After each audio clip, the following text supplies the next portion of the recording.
All right, I'd like to call this meeting to order for the regular meeting of ReGen Board of Directors.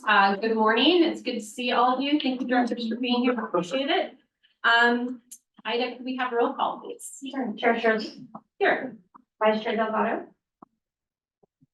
Director Blackover. Here. Dr. Askew.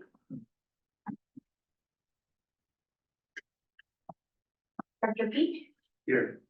Director Barber. Director Perlito. Here. Director Garcia Arzola. Here. Director McKee. Yes. We have a quorum. Great, thank you, Ida. And before we go into the Pledge of Allegiance, I just want to note that we do have a packed agenda today, and I want to let everyone know that I'm going to try and keep us on schedule. We are planned to be here out of here at noon. So that includes the closed session. So Lupe will help me. we're gonna keep on track. So please join me in the Pledge of Allegiance. Okay. Pledge of Allegiance. To the United States of America, and to the republic for which it stands, one nation, under God, indivisible, with liberty and justice for all. I believe that we have Director Askew. Yes, Lily. Trying to get online as well. Great. All right, let's go into public communication. So anyone wishing to address the board on matters not appearing on the agenda may do so now. Please limit comments to a maximum of 3 minutes. So I'll go ahead and open it up to those who are in the boardroom and to anyone who's online.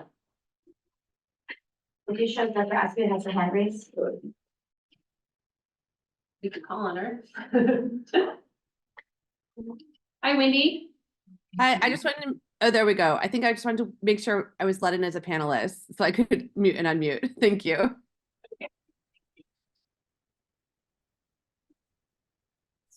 All right. So we'll move on to, oh, I guess I'll close public comments. I don't see anyone else or no one else online. So we'll move on to the consent agenda. We have items 5A through 5G? Do we have anyone of the directors who would like to remove any of the items from the consent agenda?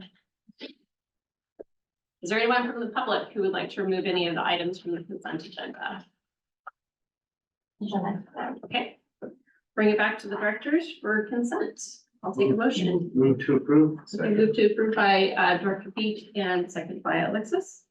All right, so just a question here. So I see Dr. Barber is also joining us.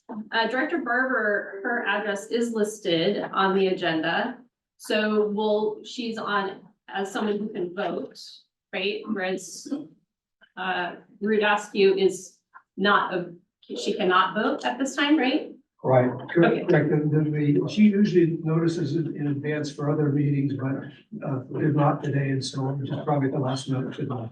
Okay, so, To clarify, I'm in Sacramento on business. So I'm attending via the new Brown Act law, which does allow me to participate in the meeting since I'm here on business. I'm in a hotel room at the Hyatt Regency in downtown Sacramento. I'm alone in the room. There are no other adults in the room with me. So I would like to be able to, per the new Brown Act legislation, be able to participate in the meeting today. Thank you. Okay, that makes sense, and that would qualify for our teleconferencing policy. Okay. She's correct. okay, great. Thank you, Director Rudowski. All right, so Ida, can I have roll call, please, for consent? Yes. Director Askew. Hi. Director Barber. Present. Director Barber, we're voting on consent. Present. Can you hear me? We can hear you. We'd like your vote on consent. Oh, yes. Sorry. Thank you. Thank you. Director Perlito. Yes. Director Garcia Arzola. Aye. Director McKee. Yes. Director Peak. Aye. Chair Shirley. Yes. Motion passes. Okay, great. Thank you. Oh, I'm sorry. Director Blackover. Apologies. Yes. Thank you. I checked you before. All right. All right. Thank you. All right, we'll move on to recognition and presentation. 6A, presentation of resolution 2024-03 of appreciation for Brian McMinn, retired City of Marina Public Works Director and City Engineer. Good morning, Chair, members of the board. I am pleased this morning to present a resolution to Brian McMinn, retired city engineer and public works director for the city of Marina. He was retired. And I'd like to also invite Ted Frassa and Mike Nickam up with us because Brian McMinn was a final representative of our technical advisory committee here at ReGen, which was formerly chaired by Mr. Nickam and currently chaired by Mr. Frassa. So I'll go ahead and read the resolution. In appreciation of Brian McMinn, whereas he has represented the city of Marina as public works director and city engineer, and whereas he has served on ReGen Monterey's technical advisory committee for many years, and as the initial SB 1383 subcommittee chair focusing on ordinances, monitoring, reporting, and enforcement, which we called more, he probably called more. It was more, it was a lot of items. And during his tenure, he was one of the members of the TAC during its key period of ReGen Monterey development, including the implementation of a modern refuse collection agreement, the permitting and sitting of the first anaerobic digester in the state of California, and the expansion of the materials recovery facility, now known as MRF 2.0. Whereas he helped guide over $50 million in capital projects through his participation in the TAC and supported ReGen Monterey in its pivot from a disposal-based organization to a waste diversion and renewable energy-based organization. And whereas Brian helped coordinate the odor attribution study for the city of Marina, and whereas his previous experience with the city of Monterey, while serving the city of Marina, helped give perspective to regional solid waste issues. And whereas most days Brian rode his bike from Salinas to work in Marina, showing his true dedication and leading a sustainable lifestyle. And whereas he will be missed for his dedication and collaboration.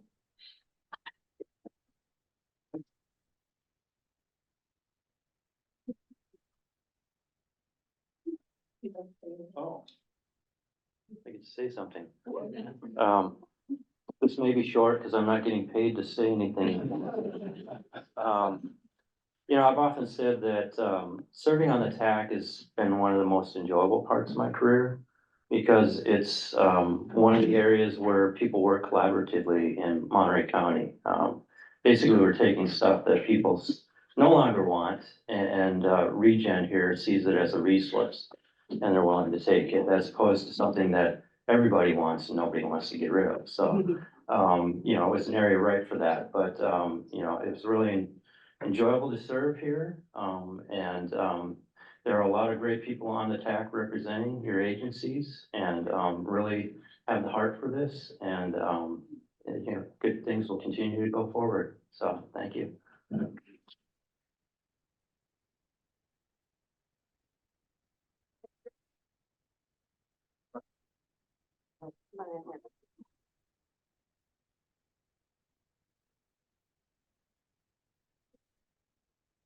Congratulations on your retirement. Thank you very much for that presentation. That's right. Zoe. I know how important the TAC is, so it's important to recognize those the people that participate. Thank you. All right, we'll go on to 6B, presentation of GHD's summary report of the joint feasibility study. Thank you, Chair. At this time, we have Derek Worst. He's been our essentially our project manager for putting all this together. We had our technical expert from our side, which was Guy Petrobord. And Derek is going to present the results. We've concluded the study. Now we have results. And now it's an opportunity for staff to dive into it, look at those results, and really look at a business model that could take shape or form itself for a future item to come back to this board. At this point, we'll hand it over to Derek and he'll start going through chapters, which are the different variations of the study itself. And I'm really excited. And I also want to send my enthusiasm to our partners, Monterey Water, put a lot of effort into getting these results. Our own staff here at ReGen, but Derek was really the hub of getting it all together, driving it, and really understanding we had normal operations to conduct. And then we still had to go and pry away information that we needed to get to the results of the study. So I just want to send my appreciation to both organizations and everybody who participated in the study itself. And Derek, thank you for your patience with everybody and the continued effort to get us to the end line of I call it scratching the surface. We haven't made a business plan out of anything, but they are ideas. And there's some of them, some affirmations within the study that we will see today that we've been taking the right approaches, whether it's at Monterey One Water or here at ReGen. We'll get some affirmations on some projects that are in the pipeline, and how those can still be continued to be built on as a building block for future projects, around energy, gas, biosolids. So there's a lot to the study itself.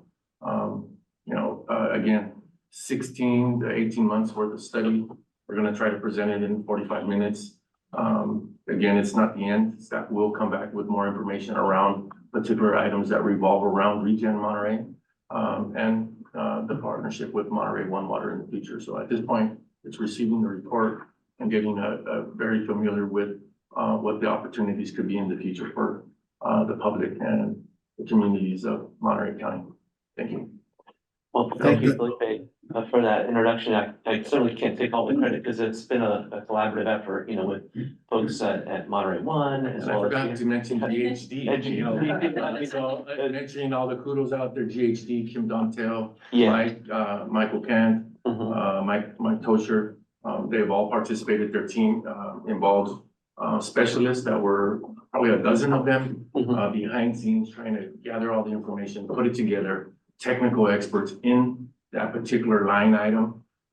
So we have a lot of very, very brilliant people that took the time to be very comprehensive with what we're gonna see today.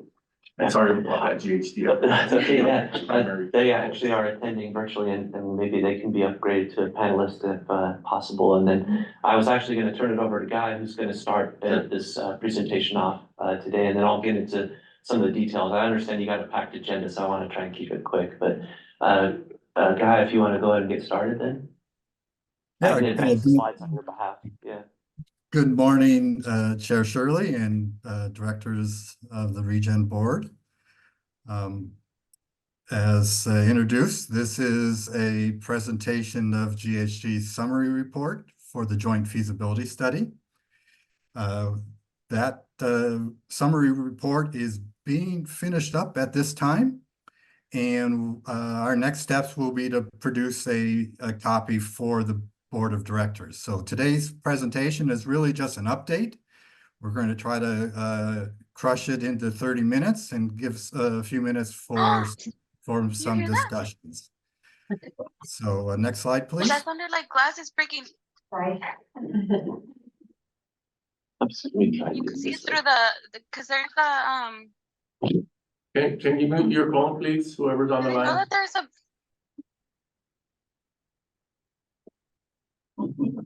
yeah, but do they know that there's Can you mute your phone, please, whoever's on the line? Anna, whoever Anna is. Oh. Anna, okay, there we go. Perfect. Thanks, Anna. Thank you. Okay, Guy. Yeah, so the feasibility study is a vision. It is a study. There are no commitments being made, and those commitments will be done at a later date. Basically, the desire is to investigate the highest and best use of waste and waste byproducts.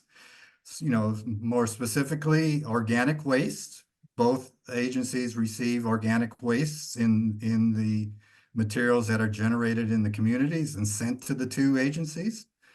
Those organic wastes can be used for a variety of purposes, such as generating power, which both agencies currently do.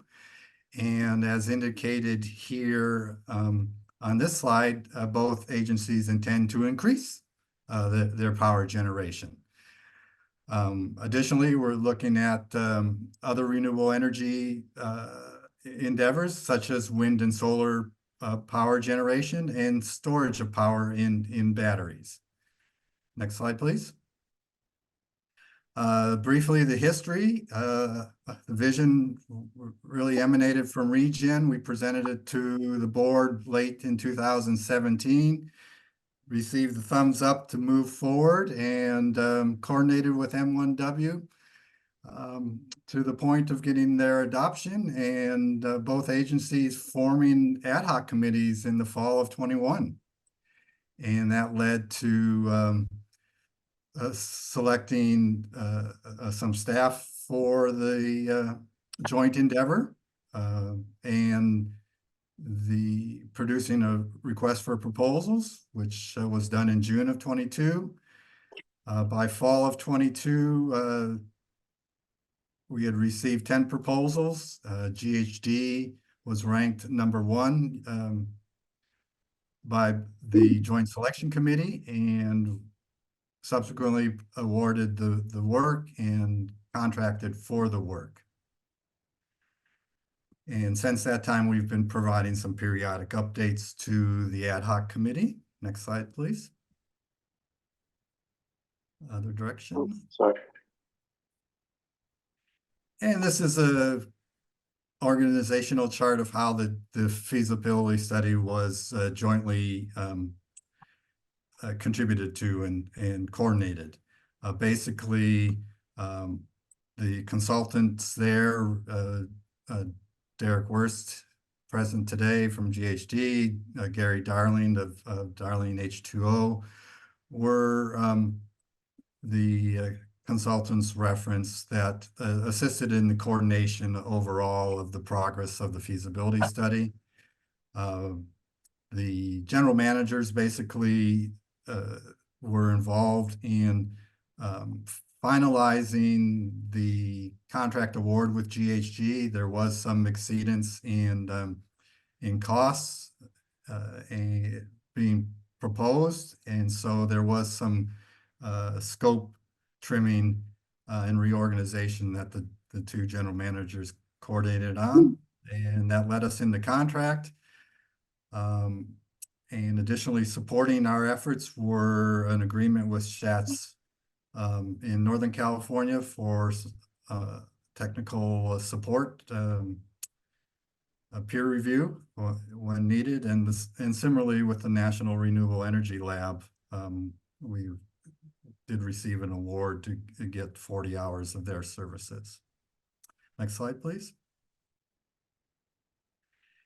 And Derek will kind of run through the presentation of the summary report of presenting the areas investigated and some of the takeaways so far. Well, thanks. I get to talk through some of the details of the joint feasibility study here. So I'll try and keep it quick. And I know there's a lot of engineering terminology and abbreviations that we use throughout this study. So I'll do my best to try and enunciate all of them and so that you don't get lost with some of the acronyms that we use commonly, things such as standard cubic feet per minute or kV at kilovolts and things of that nature, so that you know what I'm describing as far as the technical terminology. But you can refer back to this in your packet. Through the chair, quickly, just want to remind everyone on the board and in the audience and in the public, some of these technical memorandums were 88 pages long, 120 pages long. So what you're seeing here is a highly condensed. As we get prepared, we will issue the technical memorandums out, and we finalize the document. So just be aware, 18 months of study didn't result in 10 slides. It resulted in hundreds and hundreds of pages and findings and details of what that could lead to in the future. So just be reminded that. Yeah, a very comprehensive study in multiple facets. So this slide here kind of talks about the overall study approach. I'll be presenting today in a series of chapters, if you will, on the various components of this joint feasibility study. It starts with the base case electrical network, kind of the combination of the electrical resources between both agencies. Discussion around co-digestion, what's currently underway at Monterey One Water, and then ultimately how to make the best use of the biogas that's resulting from co-digestion, as well as the landfill gas is kind of under that umbrella of biogas. We'll talk about the end result of the biosolids that are produced from the co-digestion and what's the strategy associated with that. And then Guy's gonna take it back, at the last chapter for the sort of, tax implementation. But there's a lot of, synergies amongst all of these different chapters. There's triggers, if you will, from, one aspect of a project that influences another. How much, biogas is produced influences how much energy can be produced, things of that nature. So this kind of shows a lot of the arrows of how all the interplay between these various chapters works. And that was one of the biggest challenges, I would say, of this overall joint feasibility study, because you start modifying one aspect of the plan and it triggers some other improvements that need to be made, or certain things that you'll need to do in order for these other aspects to take place. So there's a lot of feedback loops, if you could see on this slide, where it kind of informs how you're best utilizing your resources. I'll start with the base case electrical network, because that really helps set, what initially the joint feasibility study can hope to attain. First and foremost, you want to take care of the electrical needs of your facilities. And these are some of the guiding principles that were developed in collaboration with both agencies. GHD met with both agencies just over a year ago to iron out what are really the guiding principles for this study. One of them is reliability and resiliency around power, making sure that you're avoiding those shutoffs. Also, what can you do to, improve the environmental impact that, you have for your facilities, reducing the greenhouse gas emissions? How do you best use the biogas that's produced from your facilities? And what can you do to preserve landfill capacity in the future? Things of that nature to divert organics for some beneficial reuse. So these are all the guiding principles for the study, and it has started off with, securing your energy needs for both facilities going forward, and that's why that informs the base case, if you will, for our study. So you can kind of take this, if you will, in a couple of quadrants. You have, both agencies operating independently as they're currently functioning, with PG&E providing power, as kind of shown in the upper left-hand side of this quadrant. And then, when the power's off from PG&E, you have then the ability to operate in an island mode. So you can continue to, support your facilities with the power that you generate on site through your co-heat power units. And then the idea is to be able to work collectively, both agencies combined, through the establishment of the 21 kV interconnection project that allows the sharing of power between both utilities or between both agencies. And then also when PG&E power is off, you can operate in an island mode and share that power between both entities.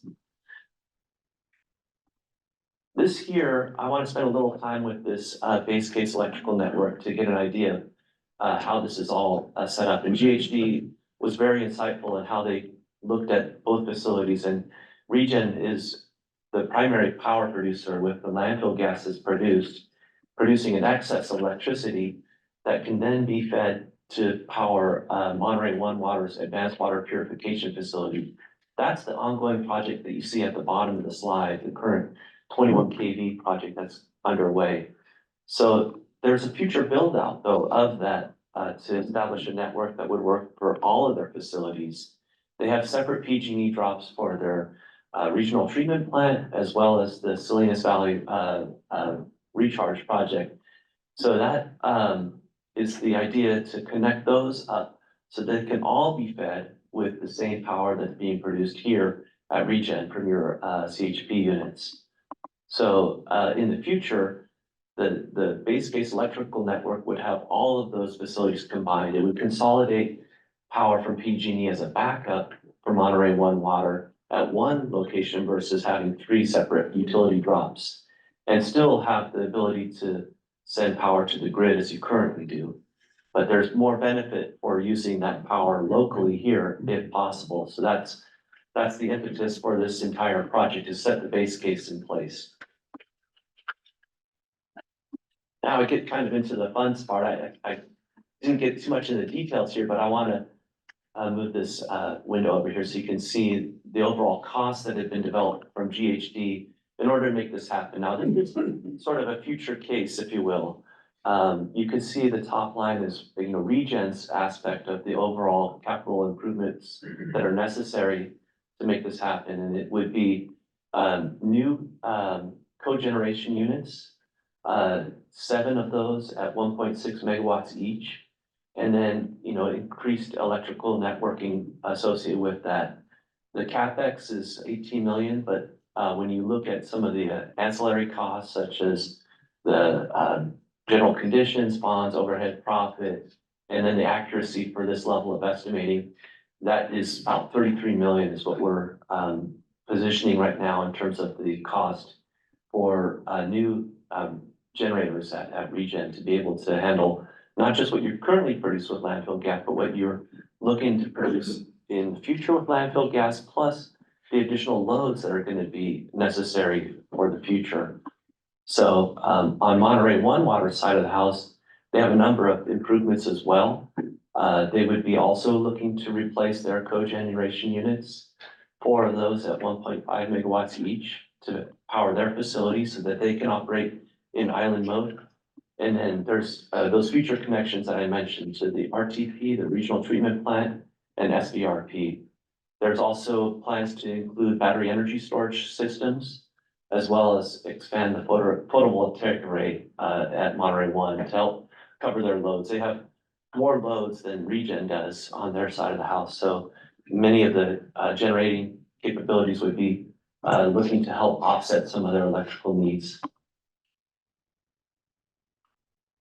I'll talk briefly about co-digestion. This is more, geared for Monterey One Water. It doesn't necessarily apply as much to ReGen, but it's for informational purposes here. What they're currently doing is a project in which they contract with Energia to upgrade their digesters, 4 of them, with high solids mixers to be able to take in organics like food waste and be able to combine that with the sewage sludge, and generate additional biogas. The additional biogas is in looking to increase their biogas twofold from about 370 standard cubic feet per minute to 700 in the future. So there is going to be some other improvements that are necessary with that. There's going to be some needs for increased gas handling capabilities and storage as well. So you can see on the bottom of this slide, some of those other improvements that will be triggered, in addition to some additional solids that are produced in their digesters that need to be dealt with, more dewatering and disposal of those. So their overall capital investment in this area is on the 243 million. Some of that is already underway. Here, this slide represents the cost of some of those ancillary improvements that would be necessary for them to be able to support the co-digestion effort with increased biogas handling, and then upgraded boilers to be able to handle the heat requirement for their digesters, and other piping improvements, plus some of the sledge thickening. Currently, their screw presses are in need of upgrades, so that there will be some additional work associated with that. Some of the costs associated with the biosolids and the generation of electricity from their biogas are covered separately, as I discussed earlier in the base case microgrid, as well as we'll get to here in just a minute with the biosolids. But I wanted to provide this, for your information. But this is mostly at the Monterey One Water side of the house. I want to talk a little bit about the high solids waste processing. One of the things that GHD looked at was, where are we going to be able to source the organics for co-digestion? And these are some of the methods in which you can identify what waste streams are coming in currently through ReGen, and the opportunities that are associated with pulling organics from the residential waste stream. Currently, there's 600,000 tons of waste that is landfilled at ReGen, of which about 15% or 90,000 tons is residential in nature, which that breaks down even further if you can see the orange slice of the pie. The food waste is nearly 30,000 tons per year of food waste that could potentially be reclaimed for co-digestion. GHD had pulled together an overview of some of the organics processing technologies. It starts with some of the low solids infrastructure, what is currently happening at Monterey One Water with taking in the food waste only and pre-processing that to be able to feed in with their infrastructure that's existing. They also looked at what other types of digesters could be put in place. Some of the high solids digesters from a plug flow type of configuration, as well as dry anaerobic digestion. Those both produce biogas, maybe not to the same extent that you would get from a wet anaerobic digester, but they're also technologies that were reviewed for some of the processing of those organic wastes. Although now, with the processing of that, you'll have some post-processing that's required of the digestate that comes from those types of facilities. And then composting is what is currently happening here at ReGen. It's taking in the green waste and food waste, and that's in these horizontal windrows that you have out, front of your facility. So something that you're most familiar with. But that does not produce any biogas. Here are some of the cost estimates. I mean, quickly at a glance, you can kind of tell there's pretty much the same costs across the board. The main cost comes with, any facilities that would be built around kind of a plug flow and anaerobic digester or dry anaerobic digestion. Those are on the tune of 25 to 30 million for that type of digester system. And then, the associated tons, cost per ton of waste that you might see resulting from those types of improvements.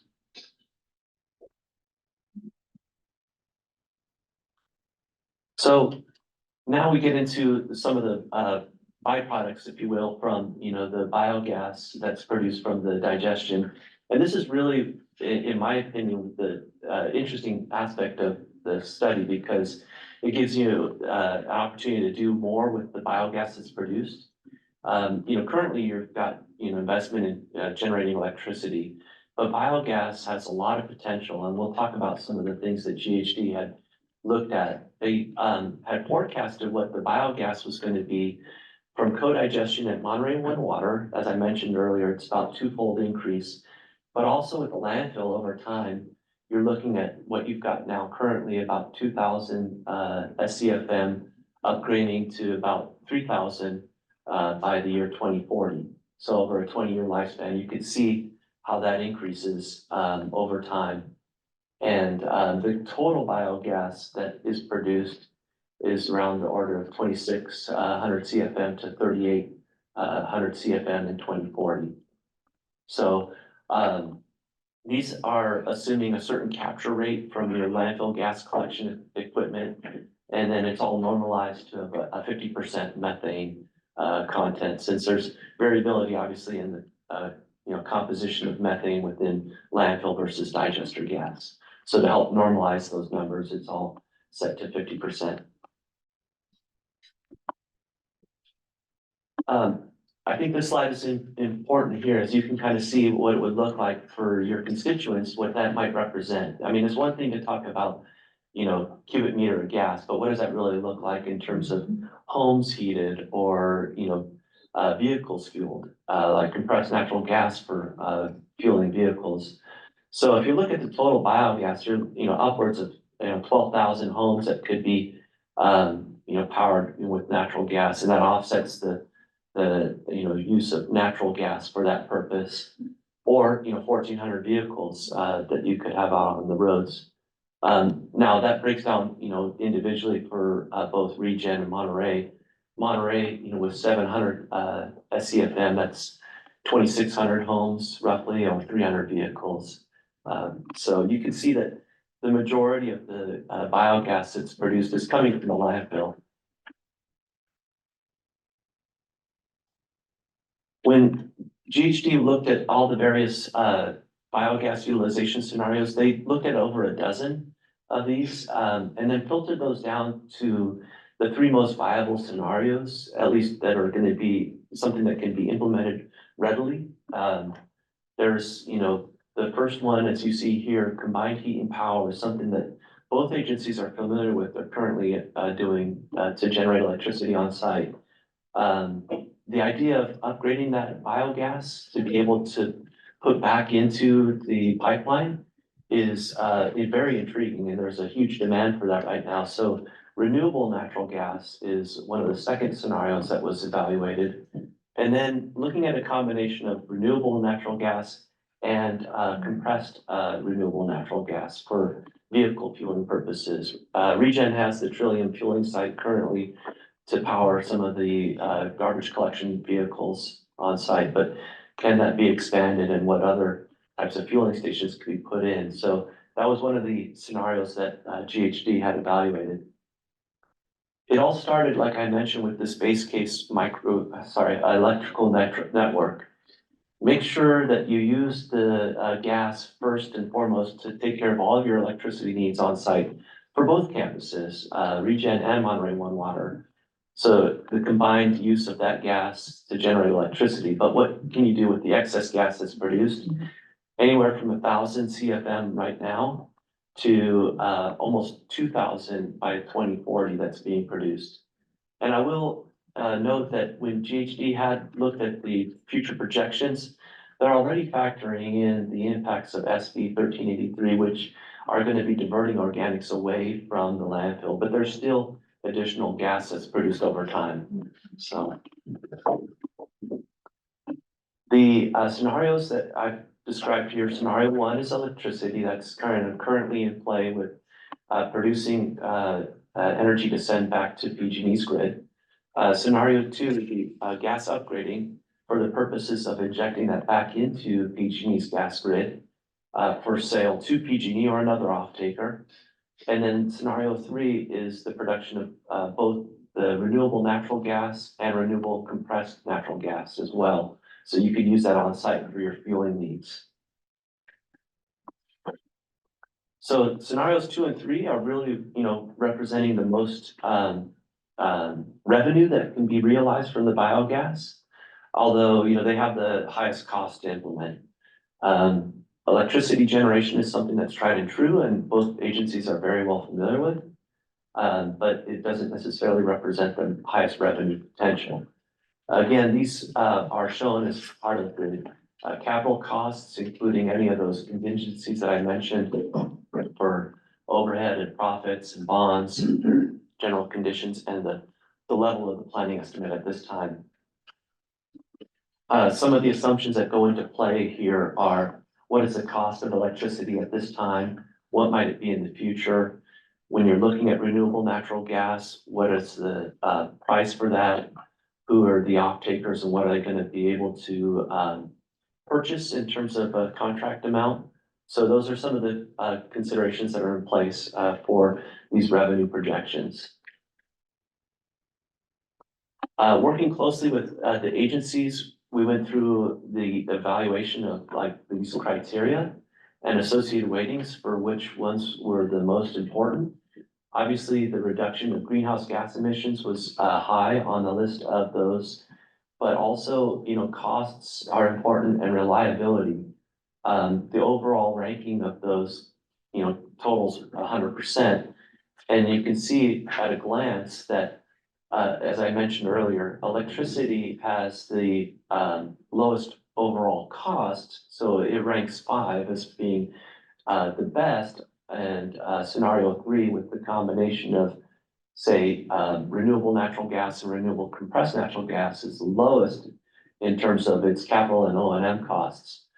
But, the revenue side of the house is where it flips. Revenue generation from electricity is a 1, whereas from scenarios 2 and 3, you get much higher ranking for those criteria due to the revenue potential from those scenarios. These financial estimates were prepared for each of those various scenarios.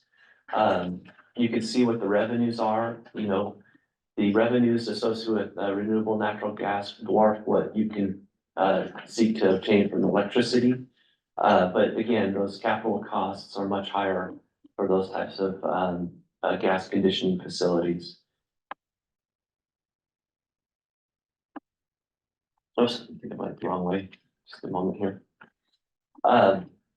This slide here is kind of what you had seen previously with the projection of biogas over time, but overlaid on top of it are some of these things in which you can see how those end uses are stacked up against the biogas that would be used. So first and foremost, that biogas that's produced at Monterey 1 would be used primarily for electricity generation to handle all of their utility or all of their loads.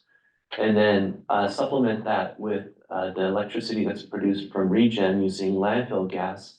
But that delta, that surplus, starts with in about 2026, 2027, when the interconnection is developed and when gas conditioning facilities come online, that could be additional biogas that's sent to PG&E's pipeline. And so that's what's shown here is about 2,000 SCFM of landfill gas that could potentially go to renewable natural gas as part of that future scenario. And now I want to spend some time about the biosolids management, because that is one of the things with taking in increased organics to the digesters. What do we do with the additional biosolids? How do we manage that going forward? How to dispose of those? And what sort of end use options are there for biosolids as well? So the current conditions is where GHD had started. They did a very thorough condition assessment of all of the facilities related to biosolids at Monterey 1 Water. They realized that those screw presses are nearing the end of their useful life, and they're only producing the cake at 16% solids, and where it could be up to more like a 25% solids. So there's definitely some opportunities there just to be able to reduce the water weight, if you will, in all the biosolids. With improved dewatering, they can get, somewhere around, 40,000 tons per year of the cake produced at 25% solids. But then moving beyond that, what else can you do with thermal drying or even pyrolysis or gasification?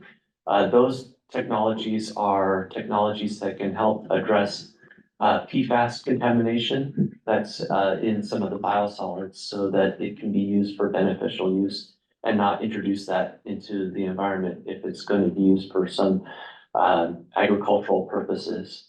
So the end use technologies is kind of where GHD, they started with the end in mind and kind of worked backwards to see what sort of opportunities are out there regionally to be able to use some of these. And that's what's on this next slide here, in that GHD had started to look at, what are the most beneficial end uses and the market availability for those. So you can see in this slide, some of the advanced thermal treatment help to produce biosolids of a quality that can be used, and there's potential revenue that can be produced from those. That's kind of shown here in this last part of this slide here. Let me just show with the screen here, the market value. So sort of traditional biosolid management options or the disposal is what's currently happening, and then maybe as a compost amendment, but then through thermal processing or even pyrolysis, you can produce biochar, things that can be, have a higher revenue potential.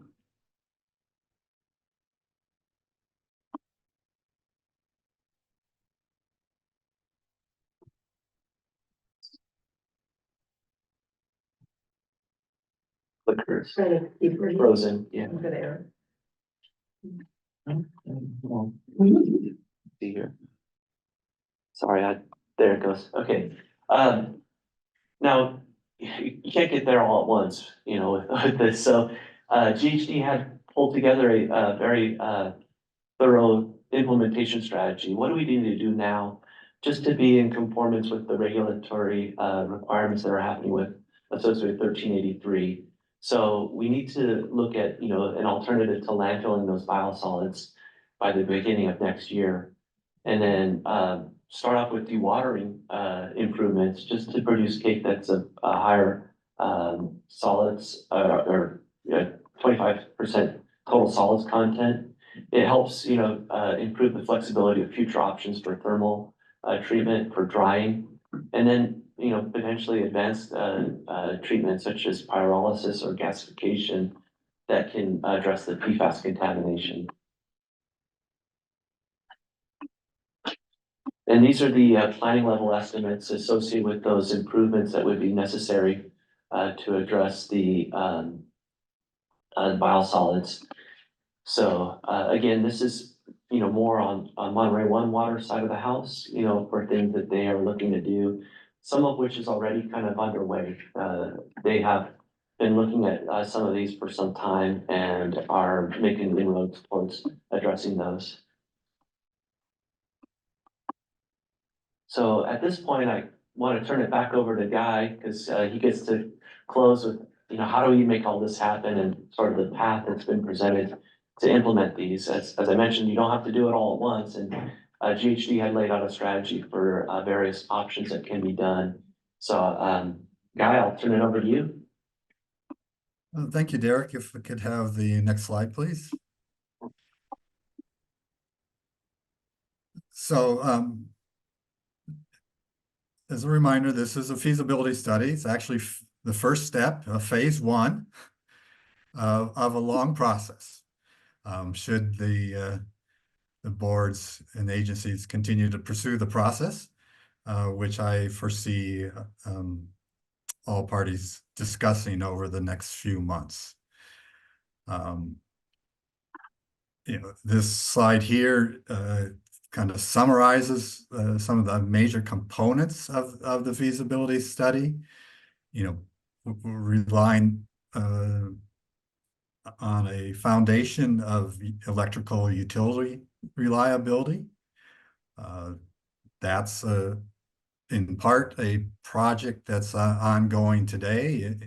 There's a construction contract with Anderson Pacific to deliver some of the actual infrastructure to make the physical tie. There will be needs for controls enhancements to make the operation more reliable for the two agencies. So that'll come in refinements to that project. Biogas utilization was key to supporting the electrical reliability, as well as identifying the potential for higher and better use to other activities such as RNG production or CNG production for the two agencies to consider. The co-digestion process helps create additional biogas. And no matter what, there is biosolids management, which we will be discussing a little more today's meeting, given the SB 1383 requirements. Next slide, please.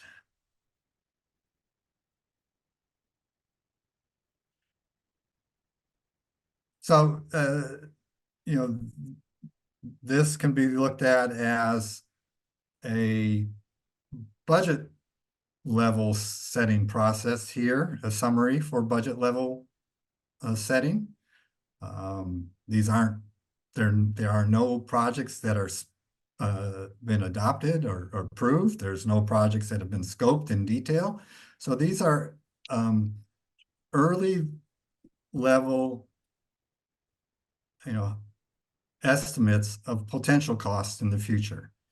And this process is done because planning is necessary around capital expenditures. And as you can see, there's considerable amount of capital expenditures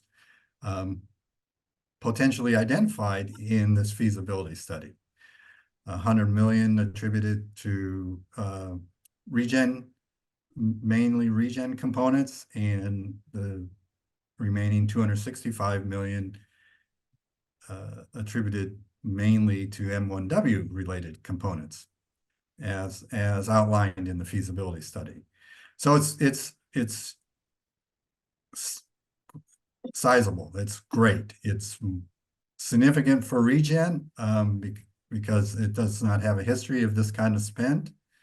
And it's also significant to M1W, even though they have more complex systems and do have higher infrastructure costs associated with those complex systems. This too, though, represents a lift for capital planning purposes.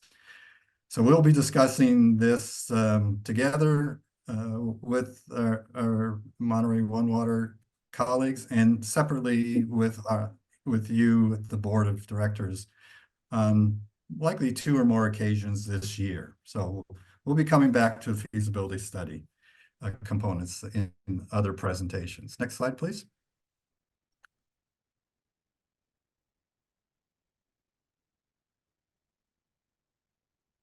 So this slide presents some of the technical aspects that would be considered as next steps. I think what you may be more interested in today is what's next steps for you as board of directors. This presentation is a summary of what we're calling a summary report. That summary report is near completion. So we anticipate that completion this fiscal year and delivery of that summary report, which in and of itself is sizable, back to you. And the summary report is supported by a handful of technical memorandums, which are quite large and filled with a ton of information that mainly interests engineers and scientists. Nonetheless, there's a lot of data to present. We anticipate bringing this back to you first in the form of the summary report in its written version, as opposed to this truncated presentation. And closing out the GHG contract for this first phase of feasibility, discussing with you at the development of next year's preliminary budget, components around some continuing feasibility study. And then later in the year, maybe some focused presentations on individual aspects of the ReGen components of the feasibility study, namely the electrical intertie with M1W, the Advanced Water Purification Facility, and secondarily, the potential for pursuing renewable natural gas, the RNG, to the pipeline option. So that concludes our presentation, and take it back to you, Chair Shirley. Great, thank you, Guy, and thank you, Derek, for your presentation. I appreciate it. Directors, questions? We talked about a total cost of in around $350 million. What's the timing, assuming it moved along on a reasonable scope? You got that 2040? No, some of these things are going to need to be implemented in more near-term type of projects, but we're kind of looking over the next 10 years, essentially, for that investment. But not all of it needs to be done. It sort of depends on what path, you ultimately end up. Is it front-end loaded or? Some portions of it, yes, but I would say the overall strategy is to look at twofold. You have some regulatory drivers that you need to comply with. Those are going to be first and foremost things that have to be done. But then revenue potential, what are the projects that can actually generate revenue and get those underway? Because the revenue that you would receive as a result of making those types of improvements to the facilities help pay for a lot of the other ancillary types of things. But it is a little bit of a chicken and egg thing. You got, to your point, a little bit of a front-loaded cost associated with getting some of those underway. but potentially have the revenue then to pay that off and then make other improvements associated with the overall joint feasibility study. Thank you. I see that, Director Barber. Yes, thank you so much. So first, thank you for all your hard work and for this brief presentation that we know more is coming, but we know it's a lot of work that goes behind it. Wanted to know a couple questions. First, on the power generation base case, how does the collaboration between M1W and ReGen impact the end user? Like, as far as the cost, what does that look like? I can do my best to address that, and then I also have folks from GHD who can participate in answering the question as well. But the end user, you know, if you will, for ReGen would then be Monterey One. Monterey One water would be primarily getting their power first from ReGen, and then they have PG&E as sort of a ancillary backup power. Right now, ReGen is selling the excess power to the wholesale market at just cents on the kilowatt. And so by working on an agreement with Monterey One Water, you can then sell power. You end up improving the amount that you can charge for that versus going out to the open market. And Monterey One Water benefits by not paying retail pricing for PG&E's power, getting it from ReGen directly. As well as mentioned previously, there's some improvements in terms of reliability. It just so happens that both ReGen and Monterey One Water are at the end of the line, and so are subject to more disruptions than are common. And for these critical operations, that can be really undesirable, especially when you're talking about the potential for fines associated with violating a discharge permit. So that is how it might ultimately impact the end user. Does that answer your question, Director Barber? Not really, but it's getting to some points of it, but I see what you're saying as far as some parts of the end users, such as M1W and where ReGen was selling it before to an open market, and now how it's saving money between the two. But then ultimately, both of those services service the actual end user of the customer. How is that impacted for the savings that M1W or ReGen may actually experience? I see, Guy, you have your hand up. Maybe you want to chime in as well? Let me see if I can address this. So current condition is ReGen generates power and sells it to the grid. As Derek mentioned, the proposed condition would be that ReGen would sell to M1W at a higher price and generate more revenues to ReGen, and M1W would benefit from lower cost of power and have some power cost savings as a result. So both of those, the increased revenues for ReGen help offset rate increases. The lowering of costs of power to MW can also help reduce the potential for rate increases. So okay, that's the answer I'm looking for. Yeah, that's how it accrues. That is how it accrues to the communities and the overall ratepayers. I think I want to just emphasize the critical aspect that the two agencies will continue to operate with power because both are being shut off on occasions too often.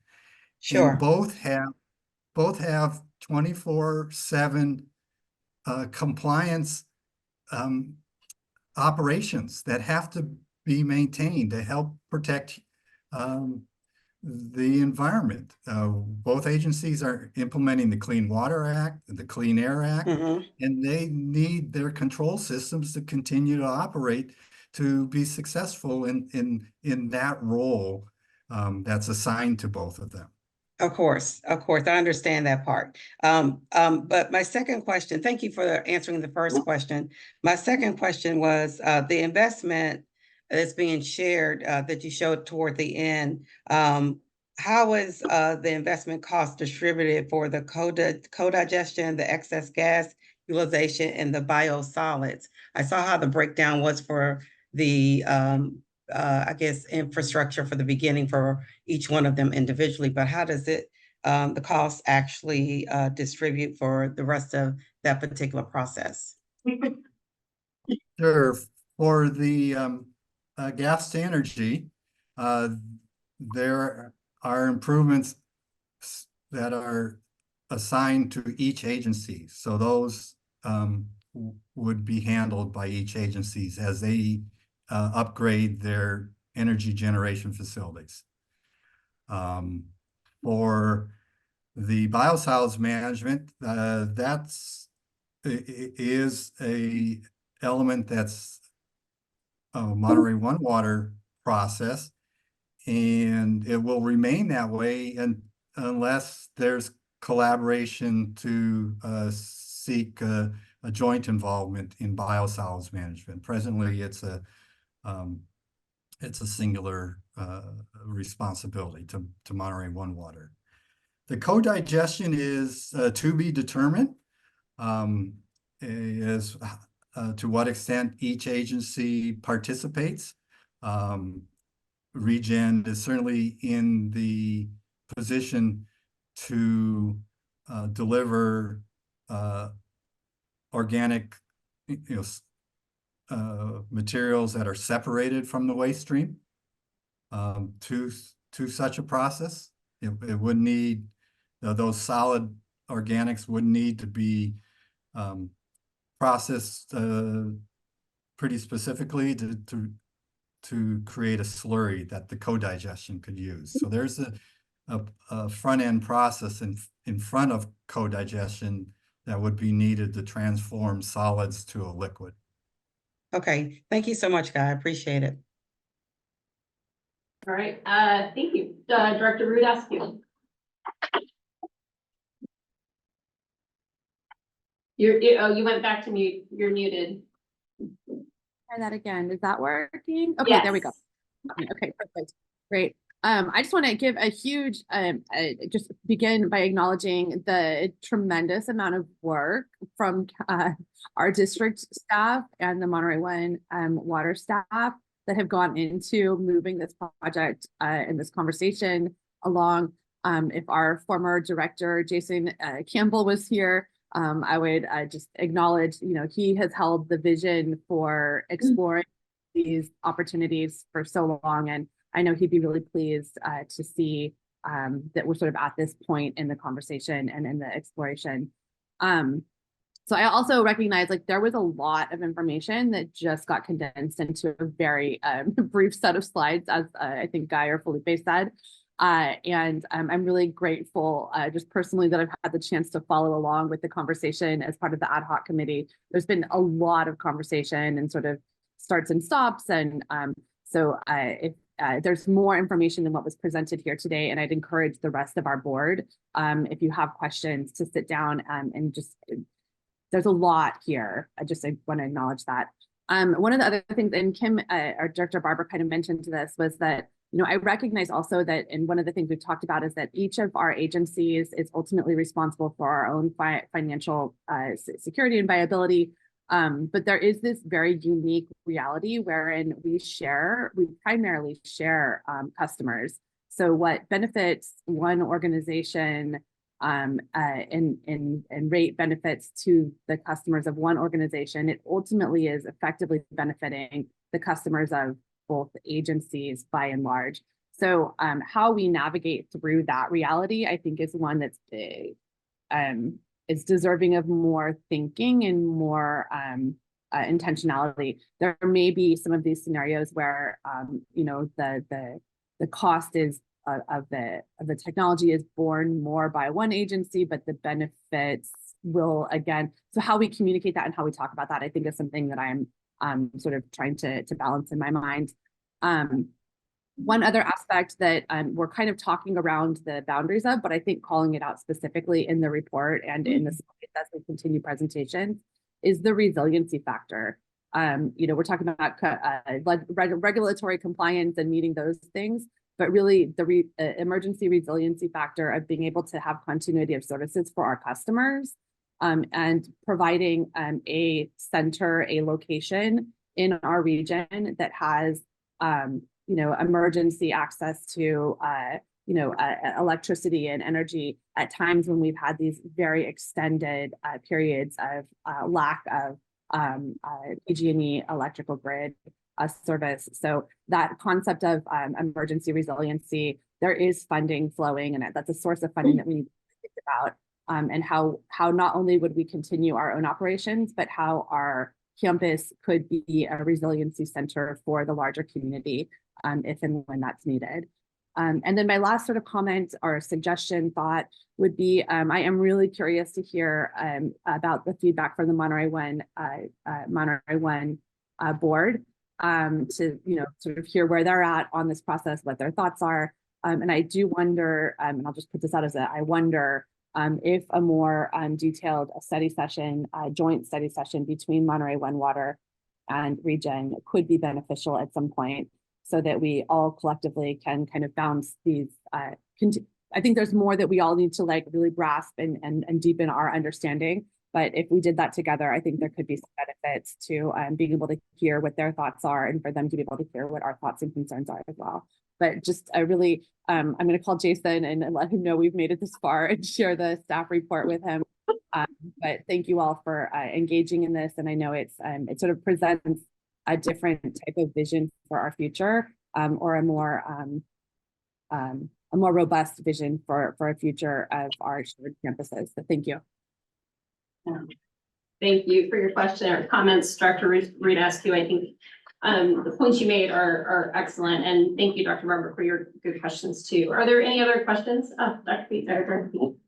Thank you very much for the presentation, and I concur with Director Reed Askew's remarks about how this is impressive amount of work and a very forward-looking project. So it's in keeping with the district's actions over decades, actually, very forward-looking as to the operations and the environment. So many kudos to you and all your team. I was also impressed by this guiding principles for the study.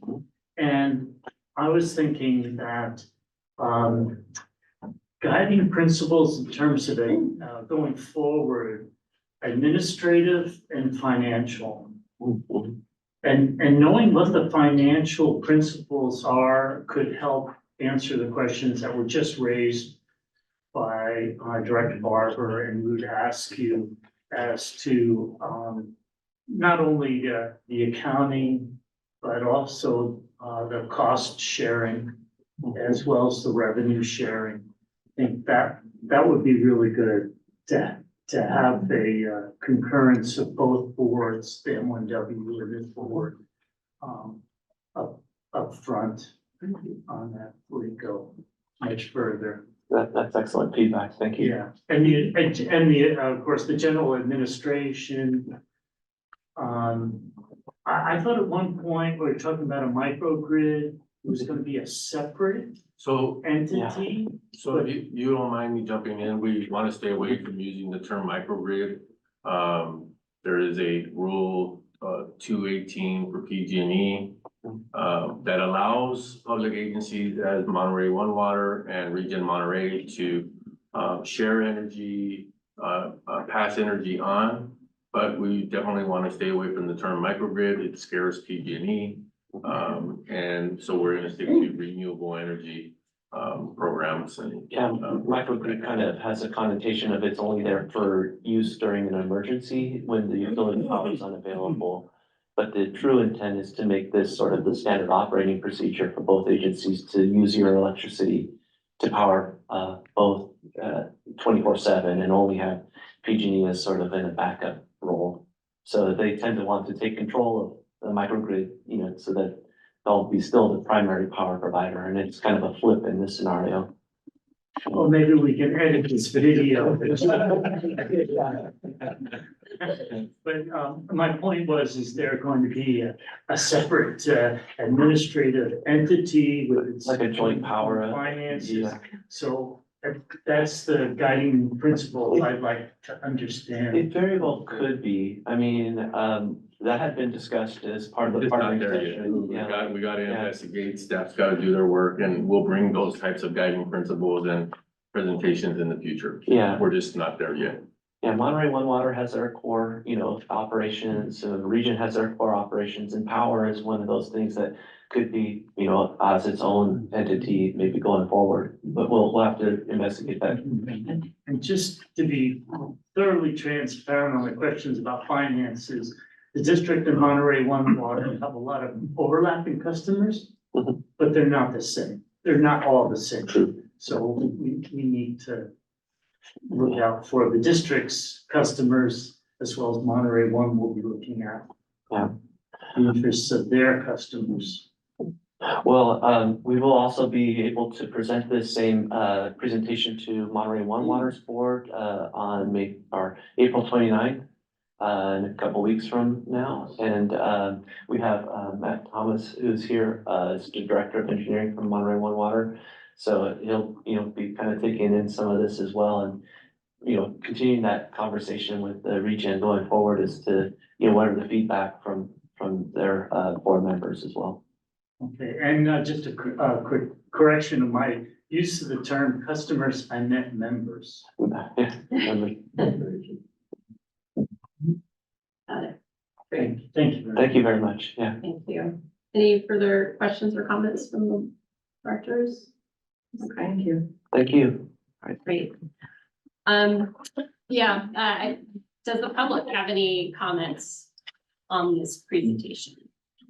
Either in the boardroom or online? Okay, great. I'll bring it back. Again, thank you so much for all of your work. I know that we have a lot of questions moving forward. I appreciate that idea of having guiding principles for administrative and financial as we move forward. That will help us answer some of these questions. So again, thank you everyone for your work. We'll move on to 6C, the presentation of the 2024 waste characterization study. Thank you, Chair. At this time, we have Director of Engineering and Compliance, David Ramirez, will be presenting. Again, this is an opportunity for us to evaluate and finalize the waste characterization study.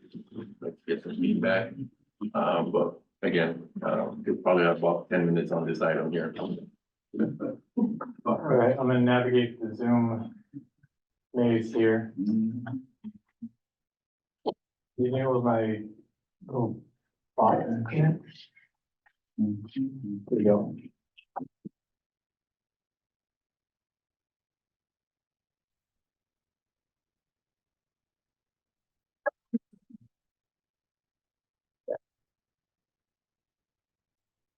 One.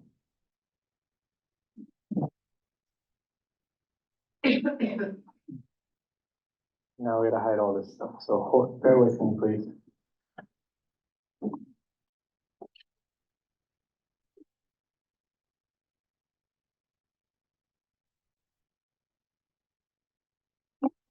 We got through that rather painlessly.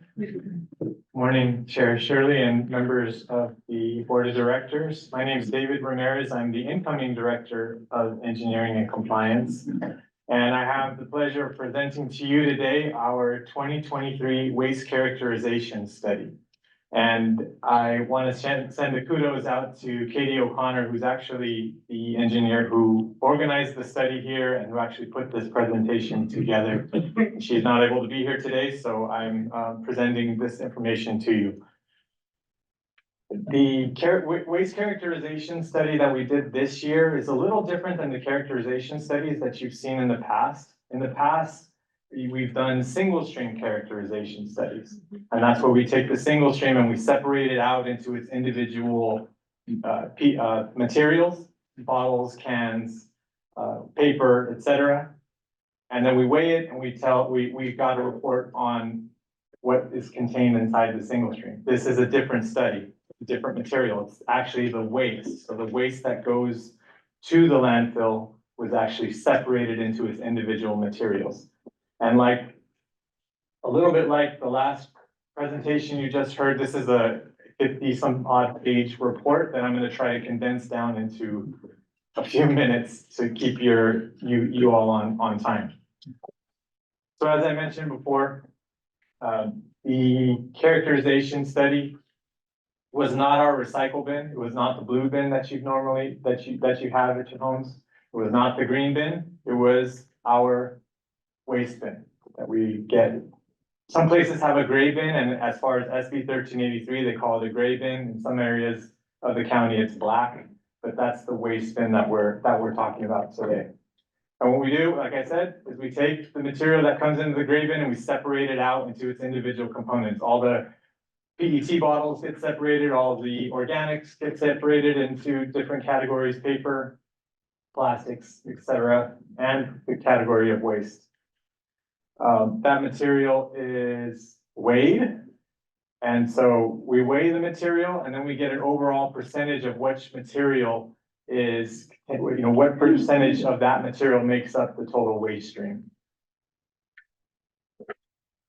And for this study, we did two different types of sorts. We did a sort that was done by hand, and that's the sort that you see on the left. It's got and it was contained residential curbside collection and commercial curbside collection.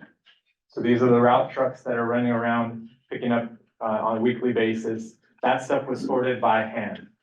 And then we also had a different category of material, which was a visually characterized material.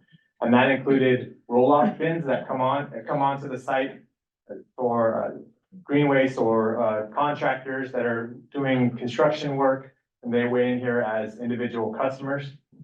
And then we also had self-haul customers. You can't see that. And the little googly eyes there, that's to represent visual characterization. So you'll see these images kind of throughout the project, to kind of help you determine what sector we're talking about.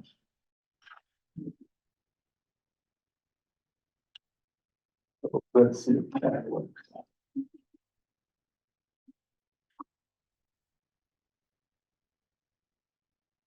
So as I mentioned before, this is residential and it's the hand sort. Here's a data table which contains all the breakdown of the in-district waste. And you can go in and see each individual category was separated out. The data is going to be being used to inform future infrastructure planning. So if we are going to be separating anything out mechanically with another MRF, if we're going to be taking things to an organic stream, pulling the organics out of the waste, what amount of material should we expect to get out of that?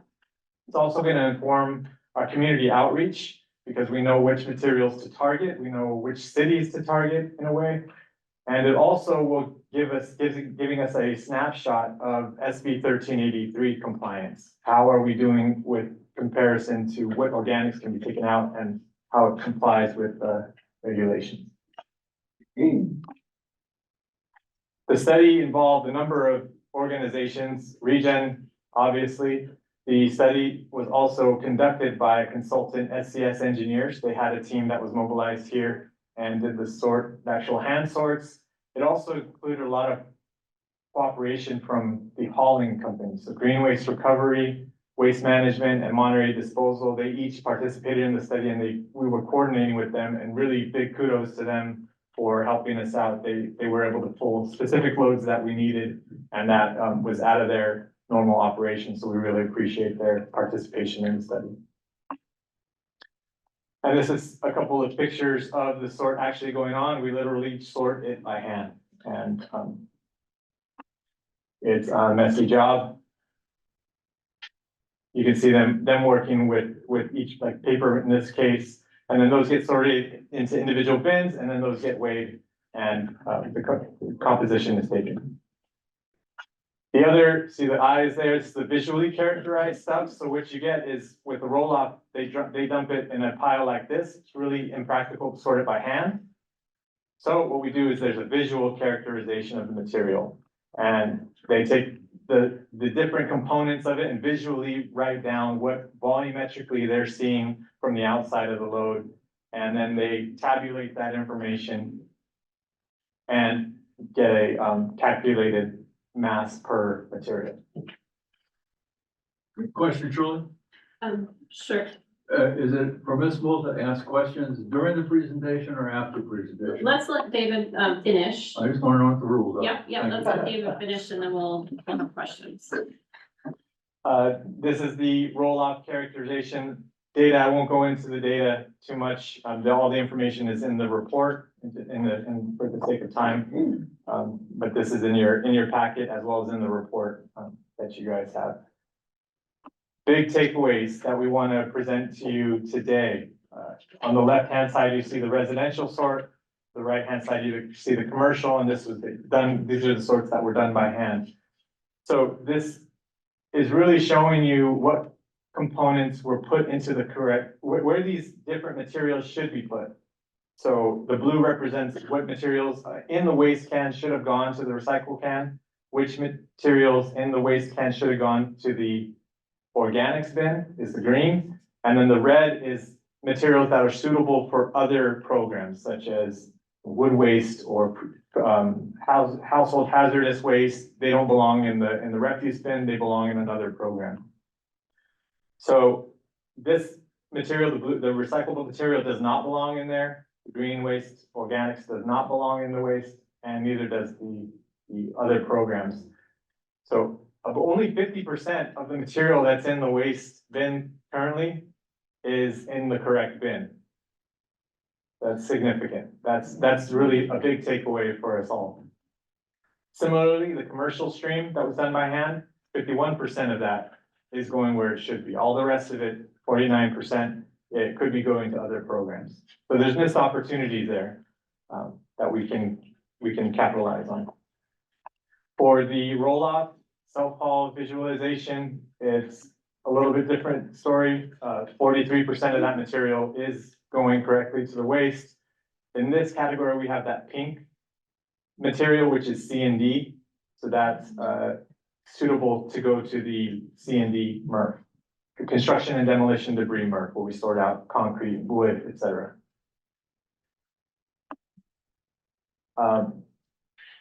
As you mentioned, 57 for the residential, 50, there's a different representation, but also it includes the other cities kind of broken down how we took the sampling. And the little number at the bottom is actually how many samples we took from that jurisdiction. And keep in mind, you know, you're looking at Sand City, there's only 4 samples that were taken from Sand City. So there's, take it with a grain of salt, there's not a whole lot of statistical significance in that number. But we're presenting the data here so that you can see what it kind of turns out to be. Overall, we took 93 samples of in-district material. For the commercial side, similar material, information you've already seen, and then here's the breakdown of each city and the composition thereof. So I went through that very, very quickly, and I've removed some slides just for the sake of time. But essentially, there's work to be done. We are still in the process now of looking at a financial analysis, an operational analysis of this data. We're going to be diving into this data to pull out a lot more information on what does it mean for SB 1383, what does it mean for our operation and future infrastructure planning, and how does it impact outreach that we do. So this is just the start of the process. We've got the information now, and we compile it into different ways of looking at it to come up with some action items. Happy to take questions. Great. Thank you, David. So we just have a couple minutes for questions. Director McKee. Do we do this annually? We do, historically, we have not. We've made a selection in past years to do single stream, and we've done a handful of those studies. And this is the first waste study we've done in probably a decade or so. What percent of the, how big a sample do you have? The sample size is 240 pounds per sample. So when you see the number at the bottom of those graphs, 40 out of out of a whole 50 load, million tons? and out of roughly 10 tons in a truck. But I think there's an annual tonnage in the report, which is somewhere around 50. The annual tonnage in the report. No, but the percentage is minuscule? Yes. Well, what we aim for in the study is statistical significance. So as a whole, region, district-wide, we have to take a certain number of samples to be to have a representative sampling of that total waste. So we're aiming for a statistical significance of 90% plus, and we were able to get that with 100 total samples from the residential stream and 100 from the commercial stream. So am I getting at your question? Like what comparison is the number of samples to The sample size, you take 100 samples in a whole year. Yeah, well, it was actually one particular But period. we can do another. Yeah, okay. It is a small amount though, David. Yeah. It's a small amount. It's tiny. It is tiny, Okay. but what I want to emphasize is we're aiming for statistical significance, and that's a mathematical math formula. But once you read- Sand City is not significant, but Pebble Beach is, and they both have 4. Exactly, so that's the point I was making, that it's not statistically significant necessarily for an individual city, but as region, district-wide as a whole was what we were going at, what we were going for. Thank you. Director Carlino. Does this inform you as to which cities are doing a better job, which ones need a little bit more education? Will that eventually come to that? Really, it's looking at the district-wide, and that's where the significance in takeaways are. The other information, city by city, is more just informational of what samples we took. That stuff, it's more likely that the cities are like the overall district than they are. And secondly, I'm big about education, and I thought the diagrams and that you represented here were very educational. So I really enjoyed that part of it, because I don't think people really get it, how much is going into the wrong bin. And this kind of information in the newsletter and in the haulers outreach, I think could be very, very helpful in the future for people to actually visibly see what's going in there that shouldn't be, and make them think, oh yeah, sometimes I don't do that, right? For the people who do read the information, but this told a nice story, I thought, so thank you. Thanks. Director. I just have a quick question and a comment. I do agree with Director Perlito that the graphs were really well represented. But what really caught my eye was the difference between residential and commercial, the 57% and the 51%. That's such a close number, and one would assume that maybe residential would have a higher number and not just differing from, I think that's 6% than commercial. So there clearly needs to be education done here to our residential customers, but also to our commercial customers. What do you attribute that short gap to be? It's hard to say. I mean, there's a lot of factors that can go into how close they are. Yeah. Sometimes commercial loads do include multifamily homes in the routes that they serve. This is why you do the study, to learn this kind of information and then do the deep dive into the data to see where is that coming from, because you may have pluses and minuses in each different category. So it's hard to say at this point without doing the deep dive into the data, but you're right, they are very close, which is interesting. I'd like to add a little bit to the chair is, commercial started doing food recovery 2014-ish. I think Kristen walked Yeah, I out. think it was 2008, actually. Yeah, and so we started, I would assume that from looking at this, that the result would have been more favorable for the commercial side. they've been at it for a much longer period of time. We just initiated in 2022 the residential component. So I think we should kind of be very, I think, in a good position with the residential because they're so close to commercial and they've been at it for some time. And we haven't done the amount of years and the more information that we can give them, the more guidance. I think the residential one is a little bit more challenging because you have to change your habit within your home. You have to change some of the infrastructure of your home. Commercial's already gotten that opportunity to change the infrastructure and what it looks like in their facility. So, yeah, I want to hear a little bit more as well, but I have to assume that commercial would be way further ahead on what is still in the trash stream. And really it comes down to cost. When we deal with jurisdictions and Holler is dealing with those commercial businesses, their goal is to reduce their trash bill so that we can encourage the recycling and the green waste or the food waste organic recovery. But it's not evident in the data that we're looking at right now. Yeah, I would think if you tell the residents that they're only doing 50% right, they'd say, whoa, and next year it'll be 75. Because I know the ladies, the people talk about it a lot, but and my lord, they're checking my house and I better be better. Yes, yes, yes. all right. Any other, I can't see those online, Ida, or do those directors have any questions? Yeah. Just back to the green waste, I mean, I think it's interesting that residential and commercial, they both have the same percentage in terms of not diverting, so yay residential on that end. Do we have any questions from those online, our directors?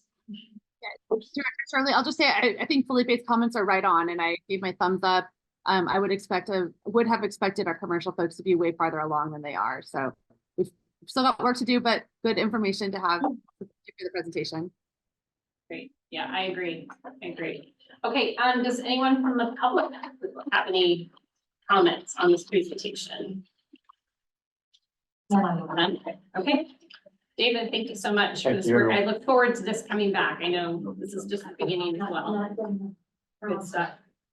All right, let's move on to 7A, where we are going to move things around a little bit in the discussion area, but we will start off the 7A, the discussion of the draft white paper. Thank you, Chair. At this time, we'll have Guy Board. We're gonna briefly touch on the white paper.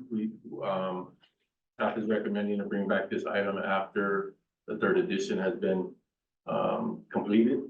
At this point, we'll allow Guy to talk about that pathway. Board.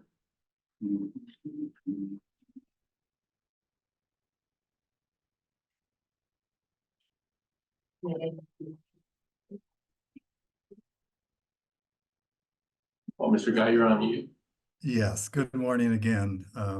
Just had to find the mute button. Are you able to see the slides? Yes. Yes. Great.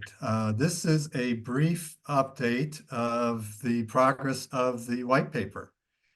And it's just intended to give you that update. And the expectation is we will be bringing back a revised draft to the Finance Committee at their June meeting and then to the board at the June board meeting.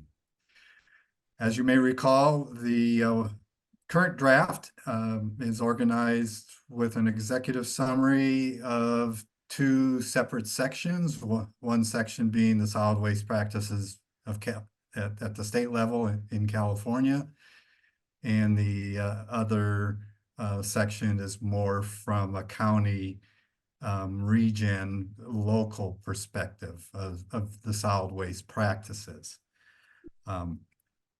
They generally describe that waste materials are generated in various communities, and depending on where those communities receive recycling and disposal services, the materials that are generated are traveling to those service locations. And ReGen itself has member agencies, the 9 member agencies along the western half of Monterey County. In addition, we serve non-member agencies like Watsonville, County of Santa Cruz, Scotts Valley, Capitola. So waste is coming to ReGen, and the recycling and disposal services are being provided.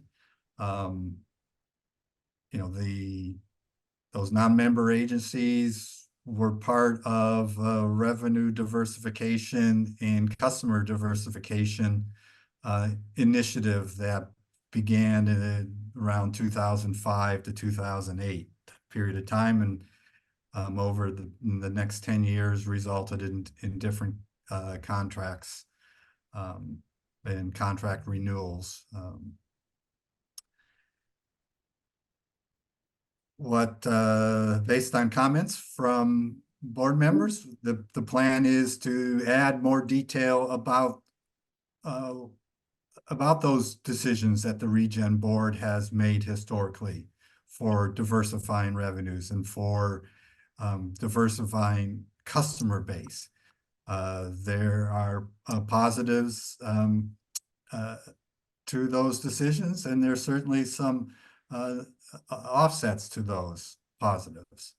And that's what this third section will be. So that's the part that's in progress.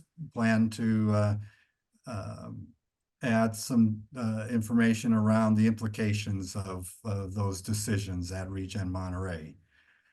They definitely increased recycling and disposal tonnage and revenues. Those revenues have helped provide a breadth of services that is unusual in the solid waste practice, and both the member agencies and all other customers benefit from that expanded breadth of services. The additional revenues and additional customers who are contributing more revenues have helped reduce tip fee increases, and likely have resulted in a lower tip fee relative to the breadth of services than would otherwise have been the case. And you know, this is a historic representation of the tip fee history, the ReGen tip fee being in the red there, and typically being one of the lowest in the area for most of its history. So again, just a brief update. We plan to bring a revised draft back to the Finance Committee in June and then to the board, and open it up for questions. Thank you, Guy. Do any of the directors have questions for Guy on this topic? Director Pete, comment is fine too. Short. Thank you very much. Yeah, it's real short. Under the summary, under the, let's see, yes, implications, the decisions, one of them is larger workforce.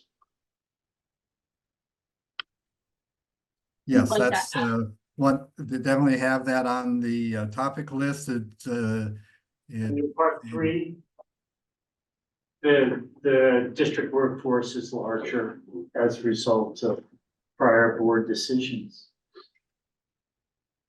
I mean, it's a major implication. Did you get that, Guy? Yes, that is a comment that was previously received, and appreciate the reinforcement of it being part of the revised draft.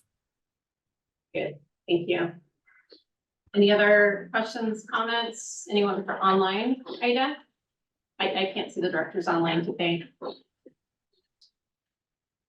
No, thank you. No. Okay, all right, great, thank you. All right, I'll take it out to the public. Does the public have any comments on this item? None online. Okay, great, we'll come back. Guy, thank you very much for that update, I appreciate it.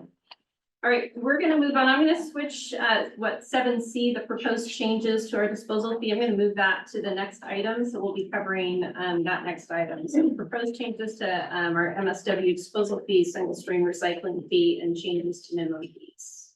Thank you, Chair. At this time, we have Helen Rodriguez. She's gonna introduce the item, and I'm gonna help her with this slide deck as well. Good morning, Chair, Directors. The item before you today is our proposed increase. It's three prongs. The first is we are proposing a tip fee, MSW disposal fee increase. And the second is to streamline our single stream recycling fee. And then we're also proposing some changes to our minimum fees. Where do you hear? Oh, you can't hear me? I apologize.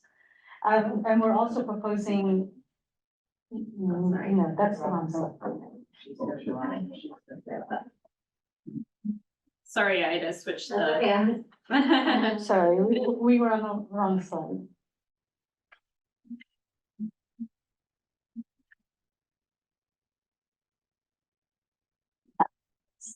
Thank you.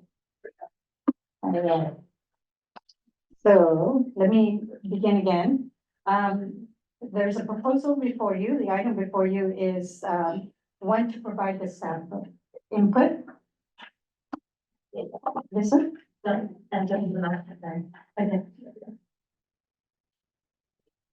Technical difficulties here this morning. We had it this morning. We were trying. Okay, we're good now? All right. So, should I use? Okay. So before we get into the subject, I wanted to bring up the budget timeline as we have a few new board members here. And the first, as where we're at right now is April. We're going to be discussing proposed changes to the rate fees as published for helping us to develop our budget for the next fiscal year. And then in May, we're going to receive the first draft of the budget by departments, and you're going to see the overall revenue and expenditures, capital expenditures, and as well as any reserve requirements for our current reserves right now. And then in June, we're going to have, also in May, I'm sorry, we're going to schedule the first public hearing for June. And then in June as well, you're going to approve the budget so that we have actually an operating budget for the beginning of fiscal year on July 1st. So, okay. I can move that. Thank you. So today what we're requesting from you is your input and guidance as to help us put together our preliminary budget for the next fiscal year. It composes of three parts. The first is the tip fee, and we're proposing to increase that from 74 to 77, which is approximately a 4.05% increase. The second request is to increase our single stream recyclable processing fee for both Recology and Republic from the respective $37.50 and $36.75 to $40, which will bring it in line with all the other contracts we have for single stream. And then the third, there are changes to minimum fees for minimum charge per load and other fees that will bring it in line with other items within our rate sheet and also bring it up to prevailing market rates. So please stop me if you have any questions. There we go. So we'll start off with the municipal solid waste, which is our tip fee. Again, the request is for $3 from 74 to 77. It's approximately 4.05%. And last year we did an approximate 5%.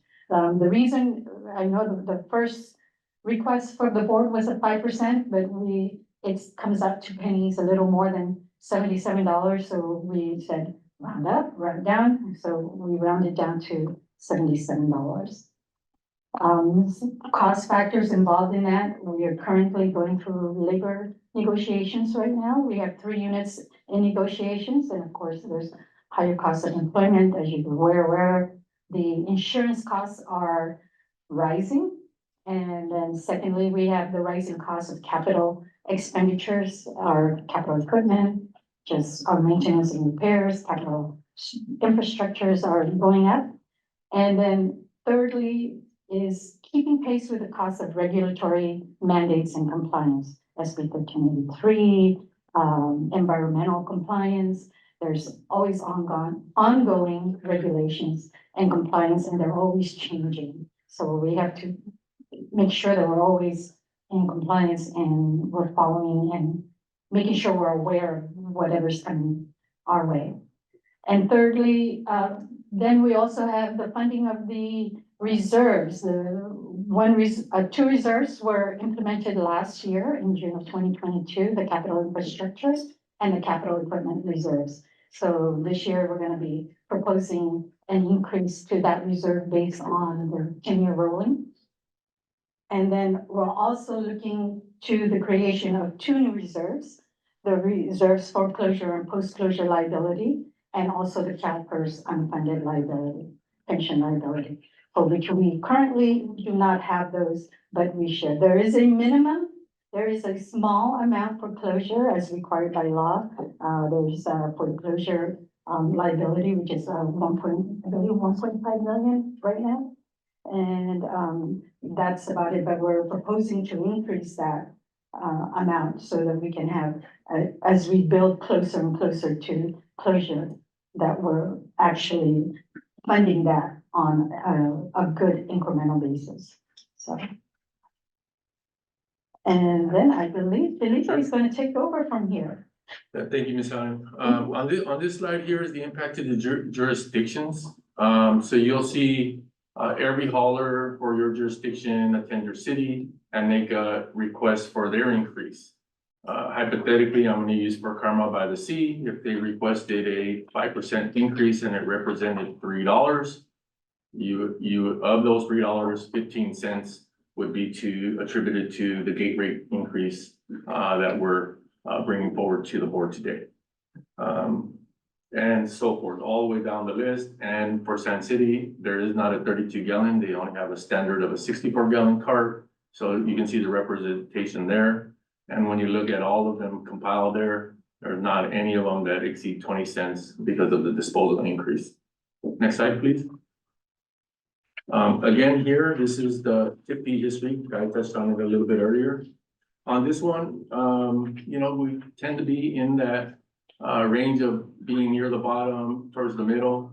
But I also want to identify that there's different characteristics for a gate rate fee, and there's other components that could be added to the gate rate fee for different agencies for different reasons, whether it's environmental compliance or something of an objective that a board has approved. So they're not all apples to apples, but if there's questions around them, we can address those accordingly.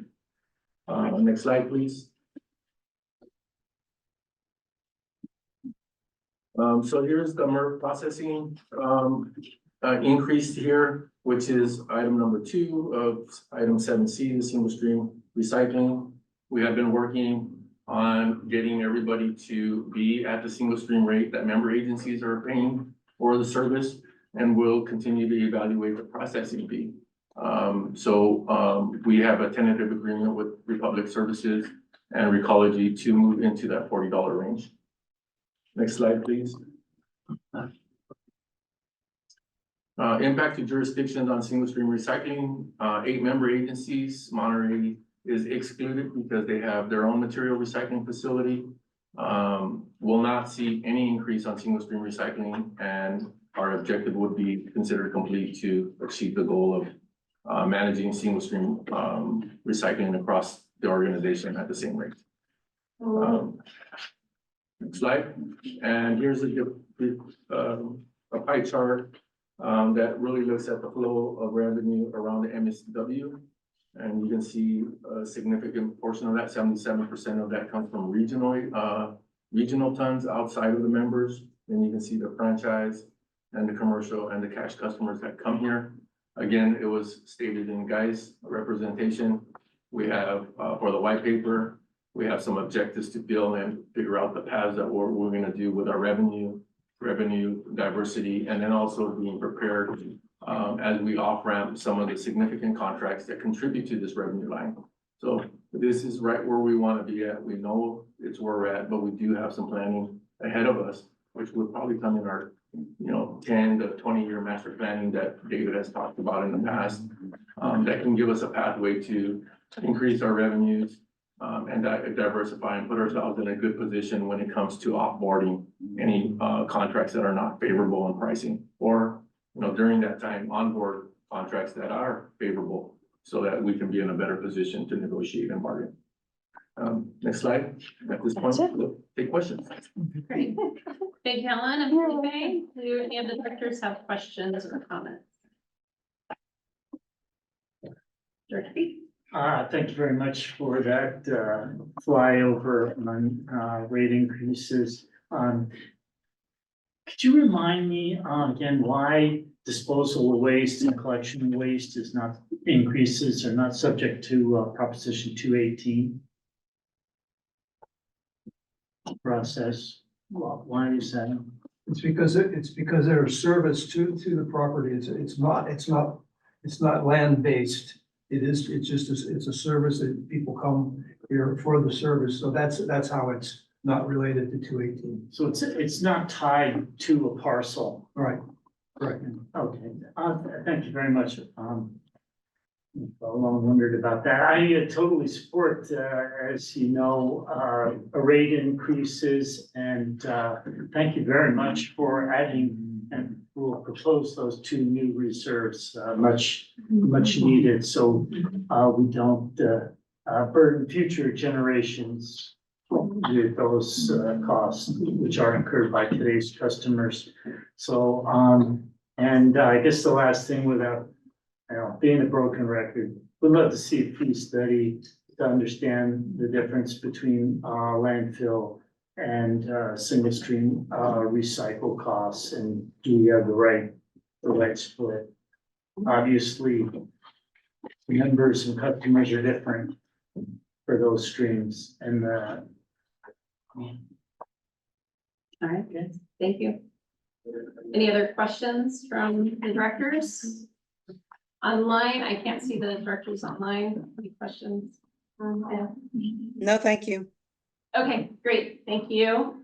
All right, yeah, and this again came through the finance committee, and we offered support for moving forward on this. So at this point, I'll take it out to the public if the public has any questions or I guess comments on this item. Okay, great. All right, I'll bring it back to the directors. I believe we need to vote on this item, moving this forward. So I will accept a motion at this time. So moved. Okay, so motion made by Director Ferlito to move forward with these proposed increases, and then seconded by Director Barber. Okay, and I'll take a roll call vote. I guess any further discussion on that motion? Okay, roll call vote, please. Dr. Askew? I, Dr. Barber? Yes. Dr. Blackwelder? Yes. Dr. Ferlito? Yes. Director Garcia Rizal? Aye. Dr. McKee? Yes. Dr. Peak? Aye. Chair Shirley? Yes. Motion passes. Okay, great. Thank you very much. All right, next we'll move on to what was originally 7B, is to discuss proposed biosolids tip fee increase from $42 per ton to $50 per ton for the period of July 1st through the end of the year. Well, Thank you, Chair. I'll introduce this item. This is an item of biosolids that are trying to that essentially are required to have a reduction according to Senate Bill 1383 at the end of the year, a 2014 baseline, and a 75% reduction of that. And at this time, we have Guy Board. He's going to go through the proposal on the biosolids for tip fee through the remainder of this year. Thank you. Thank you, Felipe. Is the slide deck visible? Yes. Yeah.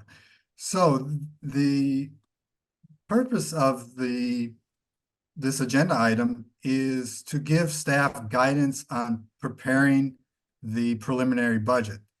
This is not a vote for the fee increase. It's to give staff guidance on what fee increase to use for the purpose of developing the preliminary budget. Fee increases don't become official until there's a public hearing held, which generally follows the preliminary budget.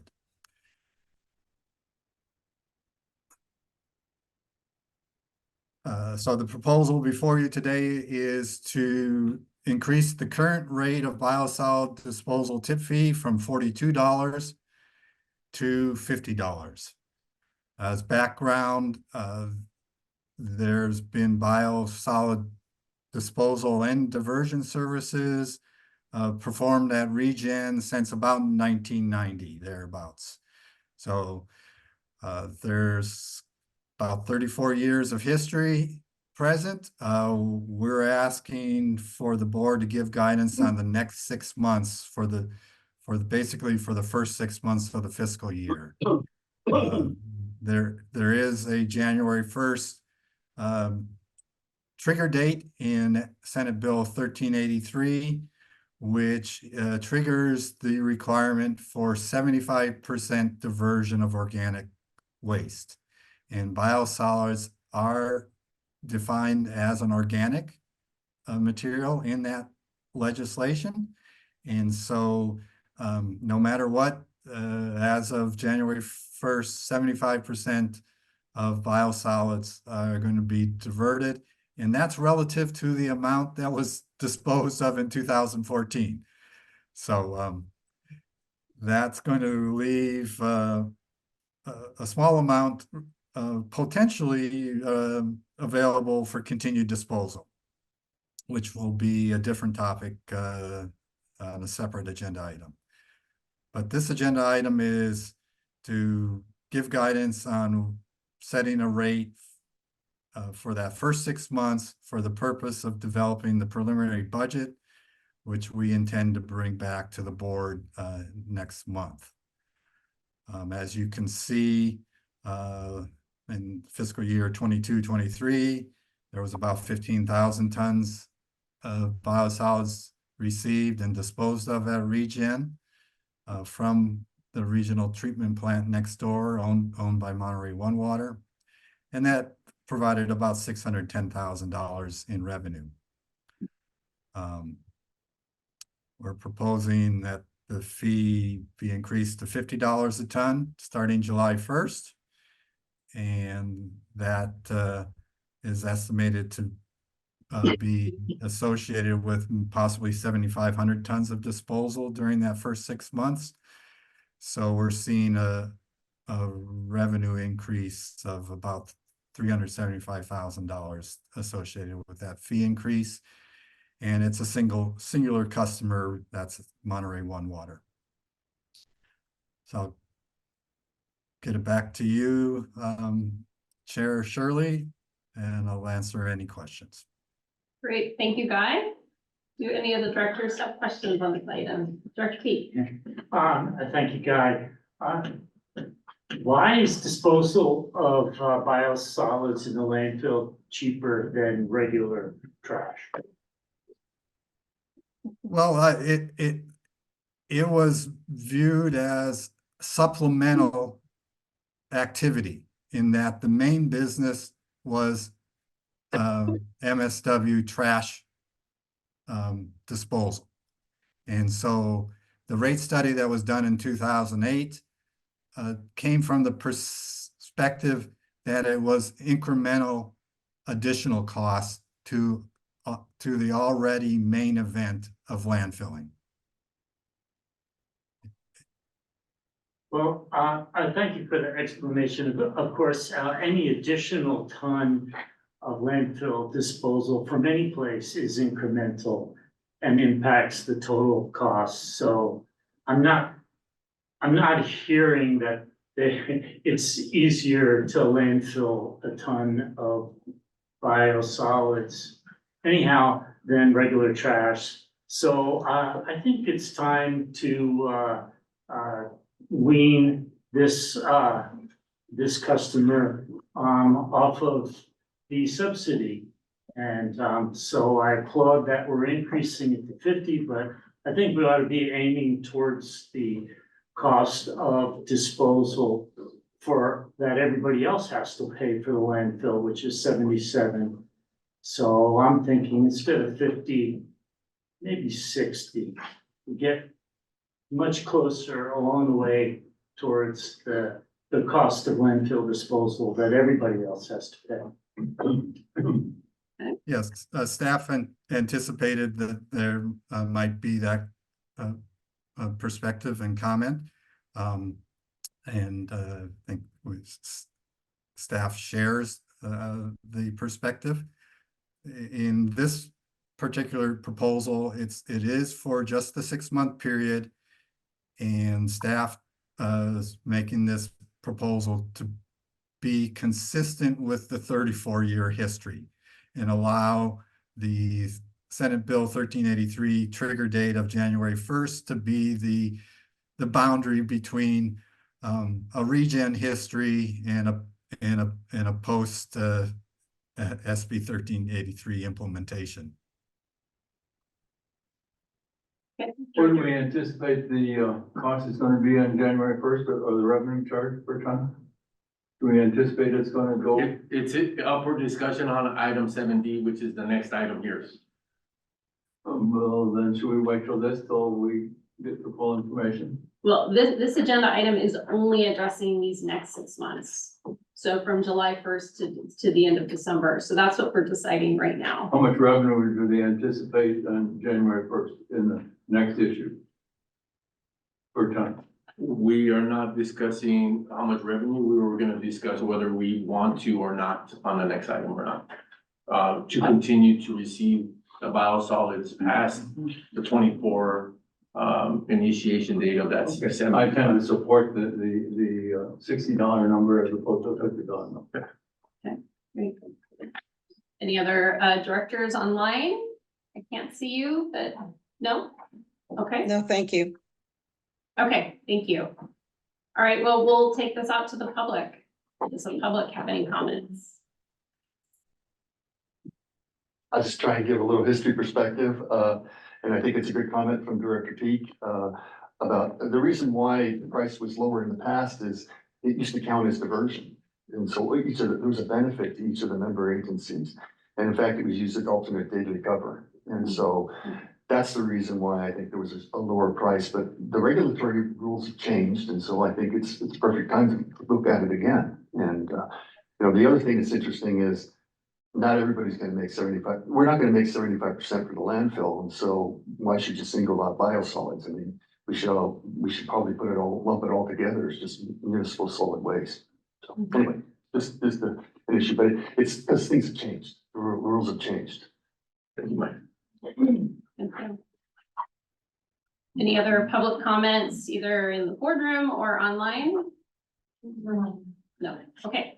All right, I'll bring it back to the directors. Any further comments, discussion, or a motion?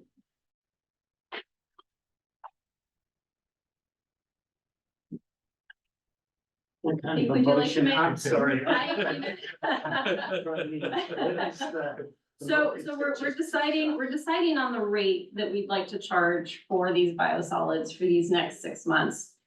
You talked about raising it to $60. Staff proposed $50 per ton. I suppose we could even go to $77 per ton. So, I think we can, if we want to stay with what we've done historically, maybe keeping it down to 50 or 60, I think is reasonable, but if we want to discuss this further, again, it's just for the next 6 months. Well, then, I'll move the staff recommendation, except the cost to $60 per ton instead of 50. Okay, and do I have a second? Second.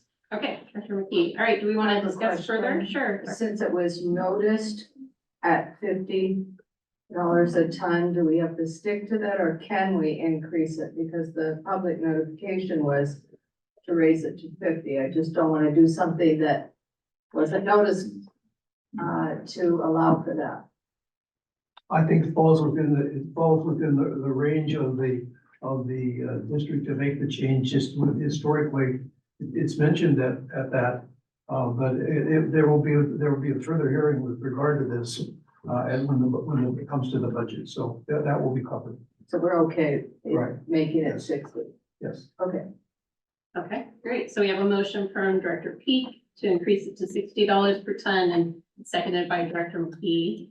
Any further discussion on this motion? All right, roll call vote, please. Director Askew?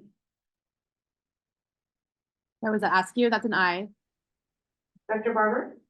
Yes. Director Blackwelder? Yes. Director Ferlito? Yes. Director Garcia Arzola? Aye. Director McKee? Yes. Director Peak? Aye. Chair Shirley? Yes. Motion passes. Okay, great. Thanks, everyone. Especially for keeping us on time. This is good. Okay, so our last item of discussion here is to discuss SB 1383 applicability to the biosolids extent of diversion options starting January 1st, 2025. Thank you, Chair. We're gonna discontinue the discussion, and this will be the second option, which is continuing to provide service past 2024 with a 25% volume being applicable of what we would receive. So reducing the amount of content that would come in. And I believe that Monterey One Water is looking at influencing better drying capabilities so that the material is easier to manage.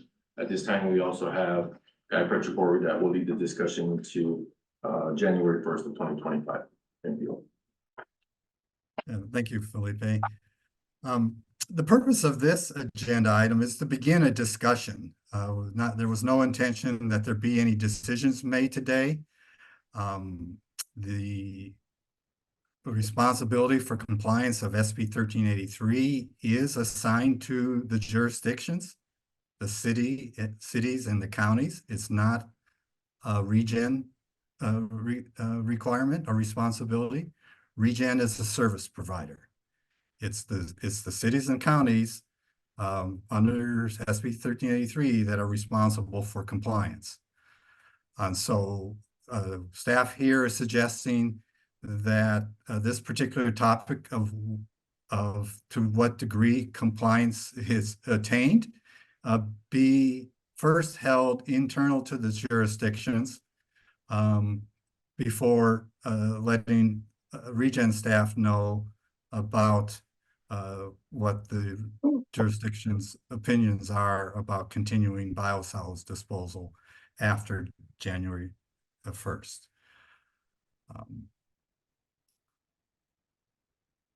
As a brief history, ReGen has been managing organics for quite a number of years. As Assembly Bill 939 was under discussion in the mid-80s and later became law in 1988 with a goal of having 50% diversion. ReGen was working on a program to divert organics, the yard materials, primarily some agricultural materials, to a composting operation, and that began in 1988. In the 2010 to 2015 period, slightly earlier than that, actually, there was ReGen was actually operating its own co-composting facility with biosolids on top of the line landfill in Module 3, and was generating some alternate daily cover material that did count as diversion of that organic material. That program ended for a couple reasons. First, in occurrence was that the cost of that activity became higher than disposal, and Monterey One Water did not accept paying for those higher fees for that service. That occurred first, and ReGen continued to perform that service, to have an ADC for a few more years, ending in 2015. And that was ended at that time because there was a statewide waste discharge requirement order from the water board for all composting facilities. And it was clear in the requirements for composting facilities that there would be significant infrastructure development required for this co-composting activity on the landfill. So that's why ReGen terminated it at that time. In 2012, there was already discussions about components of what would eventually become SB 1383. So ReGen began preparing for a dual stream MRF in planning and design, and also planned a program for commercial source separated organics that began in 2013. SB 1383 was passed in 2016 and started implementation in the 2020 to 2022 period with the 3-cart system that the jurisdictions have. So compliance currently exists, and we see compliance continuing after the new year with the 3-cart system and with diverting organics at the residential level in the green bin and at the commercial level in source separated organics. Again, the requirement for the jurisdictions is to divert 75% or more of the organics from the 2014 baseline. So what's requested, because the jurisdictions have compliance, they also have interests in for those activities. They have interests that their communities have access to public services, which mean specifically in this case, wastewater treatment services that are inclusive of biosolids management, and also solid waste services of collecting, recycling, and disposing waste.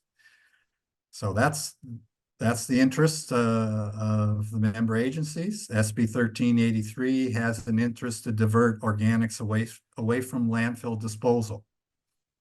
Presently, some of those organic diversion is going to composting, which is compliant with SB 1383.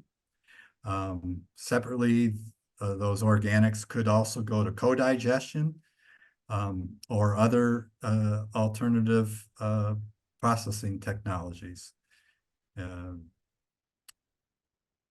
As M1W in control of the biosolids, they are going to be making the decisions of what they do with the 75% that they have to hold and then divert. The question before the jurisdiction is whether that's the goal of the jurisdictions is to meet SB 1383 requirement of 75% diversion, and that's the standard to reach. The alternative is for the jurisdictions to say the preferred standard from the jurisdictional standpoint is for 100% diversion of biosolids. As it is a source separated material, it does not necessarily need to come to a landfill. And you know, that remaining 25% can be handled similarly to the first 75% that has to be diverted. So again, a jurisdictional preference to what degree to support SB 1383 goals, which is to divert organics away from landfills with the intent of reducing emissions from landfills. So certainly that will occur proportionally to the amount diverted. So right off the bat, starting January 1st, there'll be 75% diversion. So that'll leave only about 1,925 tons allowed for disposal at ReGen after January 1st. That will significantly decrease revenues from that material that have occurred in the past. But that was going to happen no matter what, because the requirement is 75% diversion. So what I'd like the jurisdictions to have internal discussions with your own stakeholders about to what degree to support the activity of diverting biosolids away from landfills. Is 75% the current goals shared by the jurisdictions, or do the jurisdictions have a higher standard they wish to shoot for?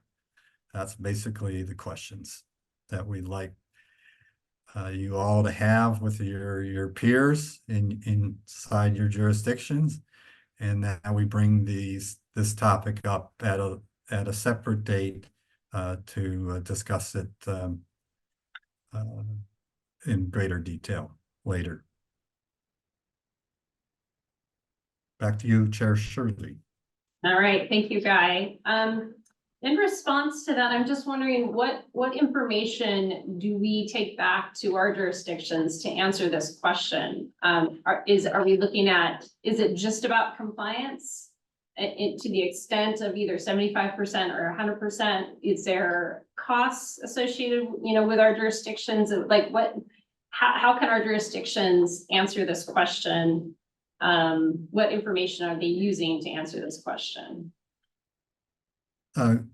Good question. Yes. So the template is the SB 1383 has a 75% diversion requirement. So it starts there, and it can stay there until such time that the jurisdictions wish to have a higher standard. By diverting the 75%, the SB 1383 standard is met. What it means to ReGen, it's a loss of revenues associated with biosolids disposal. It'll 75% loss, roughly speaking. So what's in play for ReGen is whether to continue at a 25% level or some lower level. So there's impacts to ReGen on revenues. If a higher standard is desired, that'll reduce revenues to ReGen. It will also increase costs to Monterey One Water, because this disposal option is the lowest cost alternative that's available. Even if higher rates are determined by ReGen later on, for January 1st and later, it's likely going to be less than what the alternates are costing. So that's really the impacts. From a revenue side, ReGen would get further reduced revenue, and Monterey One Water would incur greater costs.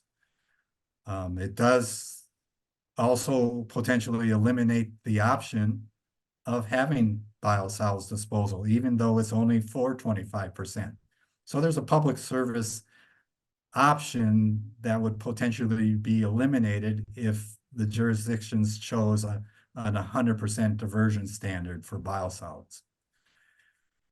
So it would constrain some local agencies on providing,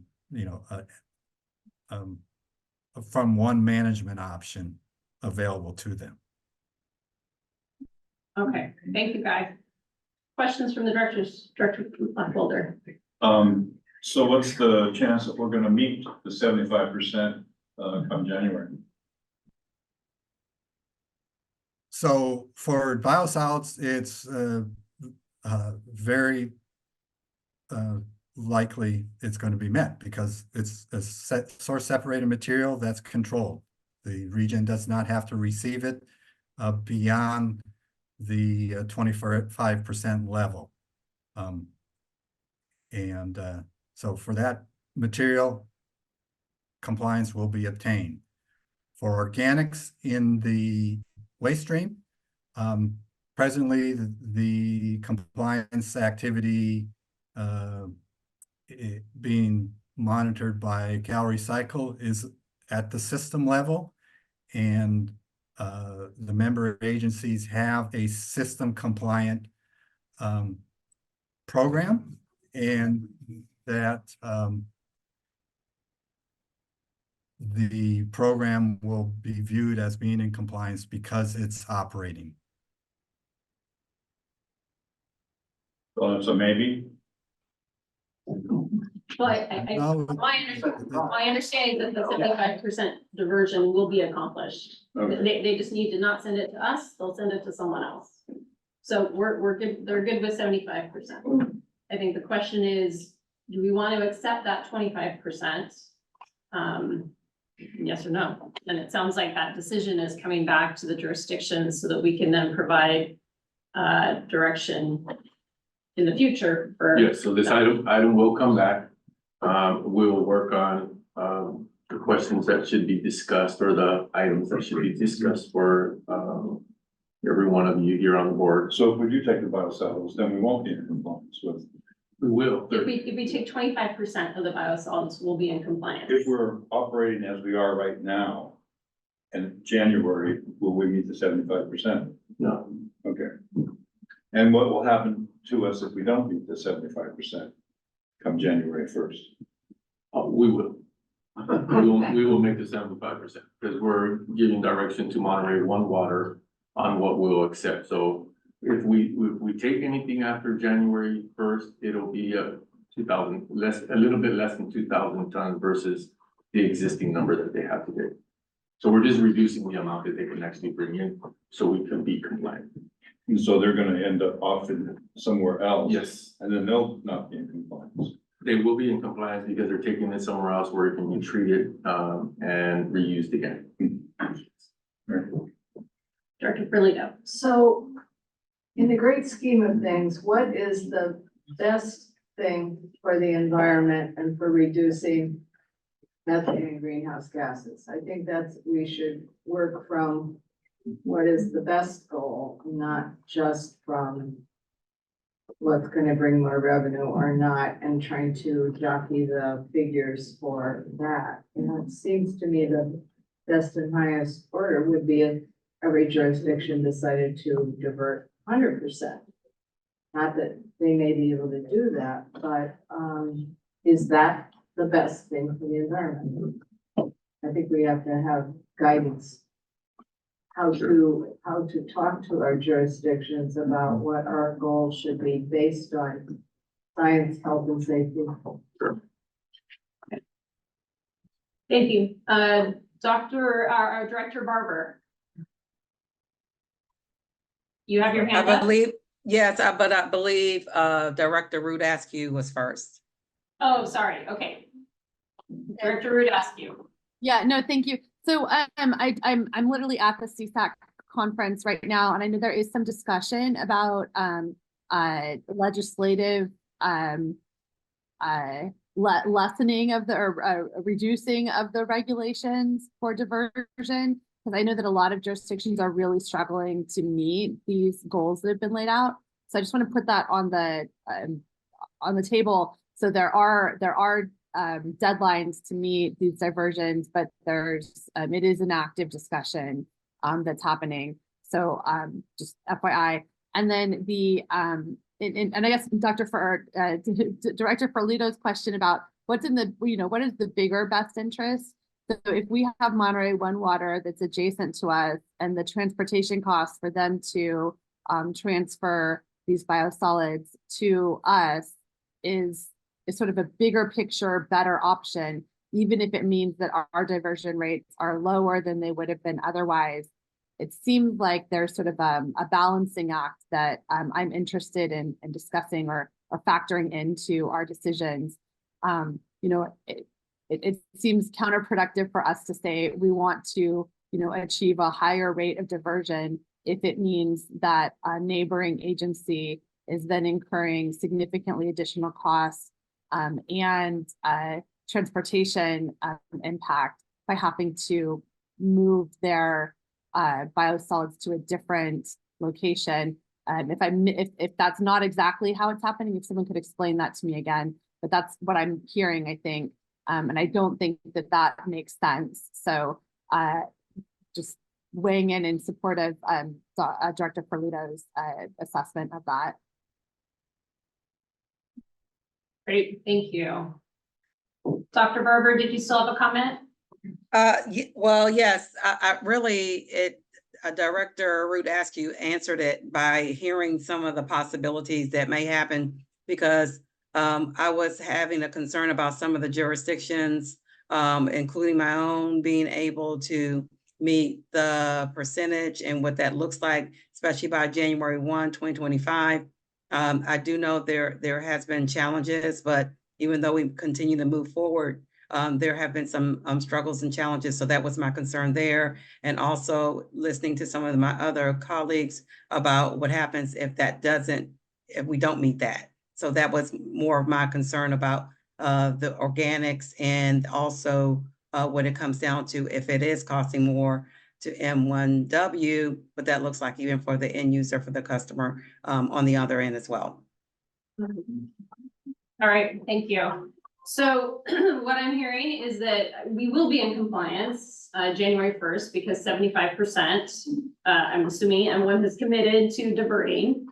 Again, we're looking at that, excuse me, 25%. I think Director Root Askew brings up a good point in terms of greenhouse gas emissions and transportation associated with that.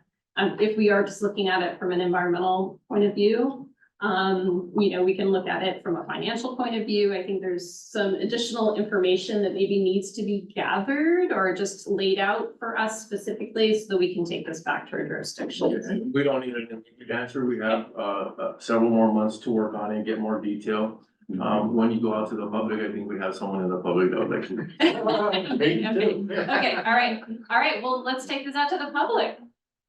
Come on, Mike. Okay, this is a very complicated issue. The whole SB 1383 is very complicated.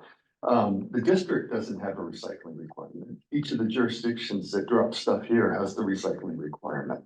There's no way we're all gonna meet 75%. It's just, that's not gonna happen. And Cal Recycle knows that. So what they're doing is they're enforcing it by saying you're doing the right things. And so the question really, and again, this is an issue we wanted to bring back to the technical advisory group. That's your technical people, and kind of hammer it through. We actually have Cal Recycle folks on the calls, and so we can ask them, what does it mean? What are you really talking about here?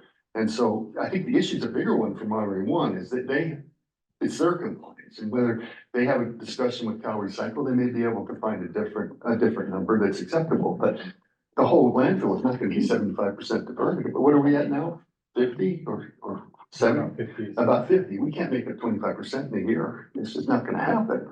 And so what we're trying to do is find out it's not what the law says, it's what Cal Recycle's compliance people are gonna do. And I think the technical group will get together, and that we probably have the staff here, and they can bring that back to your folks. And then you can each talk to your own technical staff and find out what they think and what Cal Recycle says.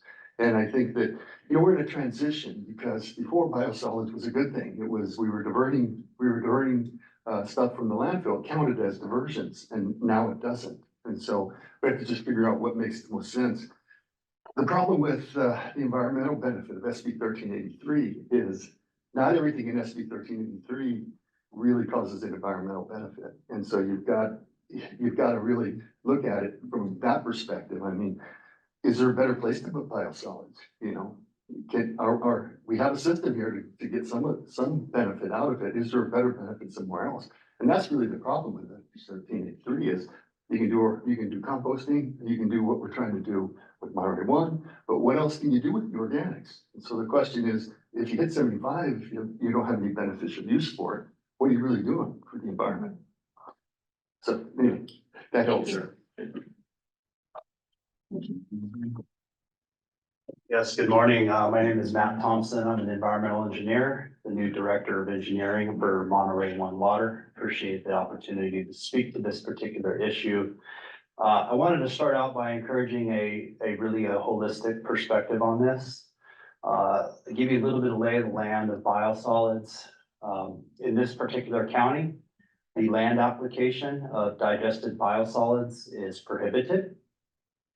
And so if we are not able to put it into the landfill, that means exporting the material to neighboring counties. And what we're looking at is likely at least a 100-mile trip in each direction. And I would also encourage you to think about anaerobically digested biosolids. The wet digesters at Monterey One Water's facilities essentially extract all of the inherent energy in that sludge, break it down, stabilize it so that there's very little methane generation potential by putting it into the landfill. And when you put it into your landfill, you have modern covers and landfill gas recovery systems, and you're benefiting from that energy. Okay, Monterey One Water is moving towards a future where we are going to have to step it up with regards to our processing of solids. We're going to have to further dewater and dry the biosolids to significantly reduce the weight and volume of that material, because we know we have to find a local solution for this that will be a precursor step to within about 7 or 10 years, where we move towards advanced thermal treatment of the biosolids to essentially turn it into a marketable commodity, biochar. You heard about that in the presentation of the GHD study. We are moving in that direction in the next 10 years, okay? What we need is some time. So if you divert 100% of all the incoming biosolids, that means we instantaneously need to start exporting it to a neighboring county. And we are talking to our service providers, companies like Synagro, who will come and haul it away for us. And they typically will mix it with green waste and compost it, and then it ends up on agricultural lands, typically in the Central Valley. We anticipate that that is likely going to cost no less than $90 per wet ton. Okay, so anything, what that will result in is a very significant upward pressure on sewer rates in Monterey One Water's service area. So I would keep that in mind as you contemplate this decision. It would be, I think, very beneficial if we look at this holistically and you continue to allow at least up to about 2,000 tons per year, which is 25% of that 2014 number. So I'd be glad to answer any questions about where Monterey One Water is headed with regards to further improved biosolids management. Thank you. Thank you, Matt. I need clarification. Are we talking about each city diversion choice between 75 and 100? Or are we talking about the district? Because I think I'm a little confused on this. I mean, it would seem if the cities diverted more, then we could take more from Monterey One, but maybe I don't understand that. Yeah, I think the district is just looking for direction because it is the jurisdiction's responsibility for diversion.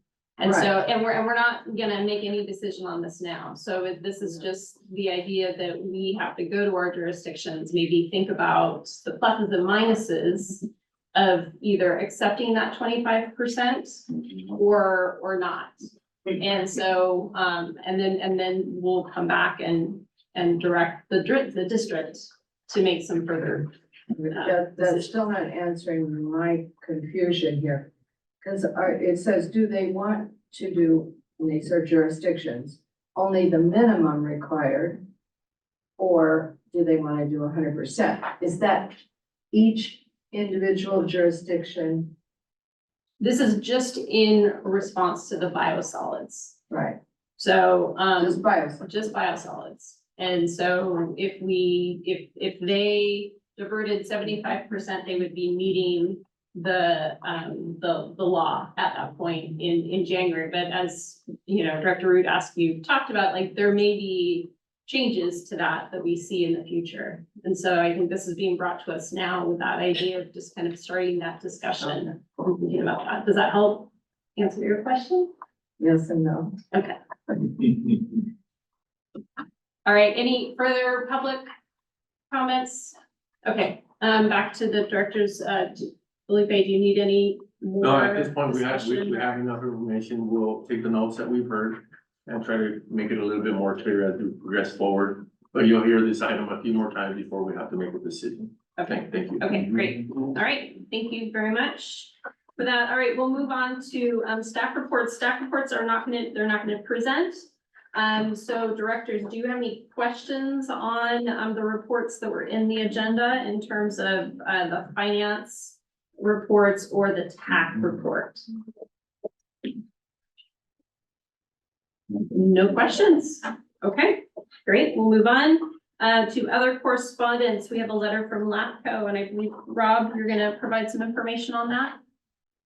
Only got, and I apologize, I read everything on the agenda. I think I wore out by the time I got to the last letter. I didn't realize that we're not even listed as one of the entities on that. So I think it's something that we can say for our information only.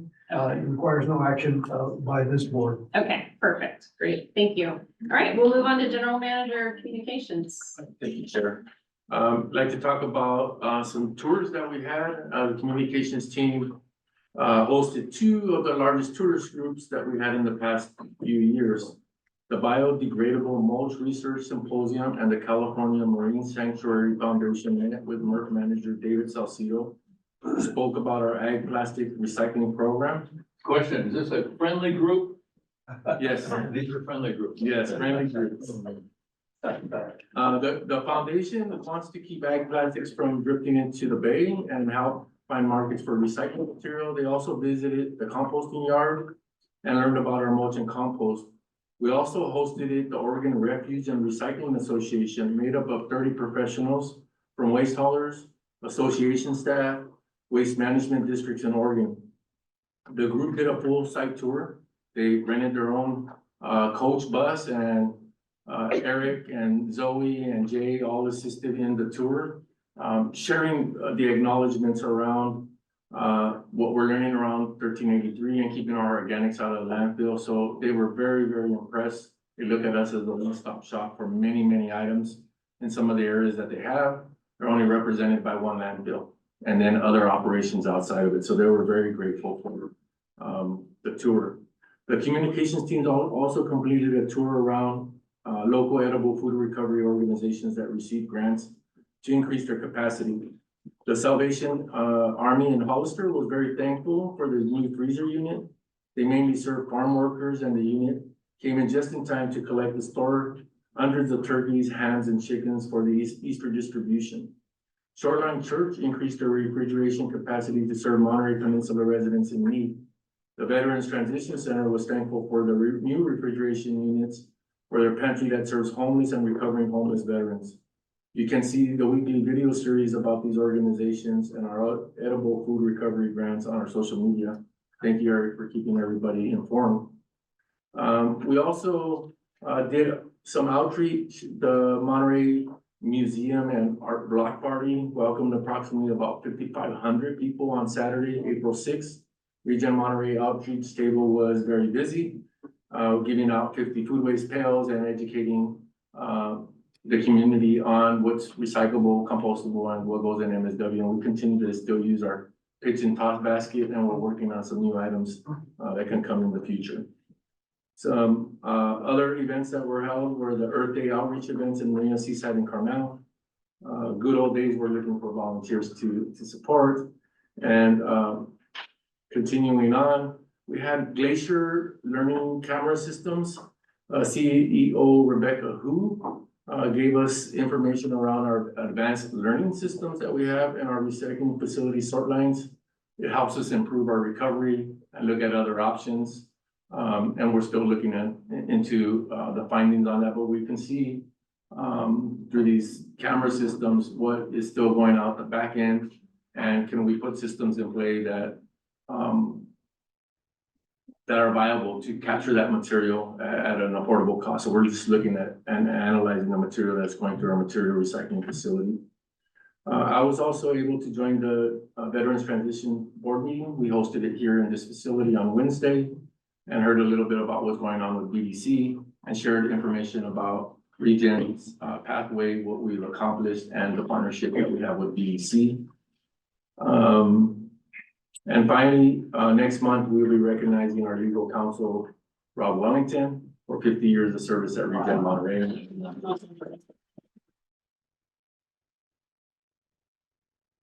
that's all I have. All right, thank you. All right, any board communications that might be really short? None? All right. So we next have a closed session, and it's a conference with labor negotiators. Do we have any public comment on this item? Okay, great. All right. We'll go into closed session.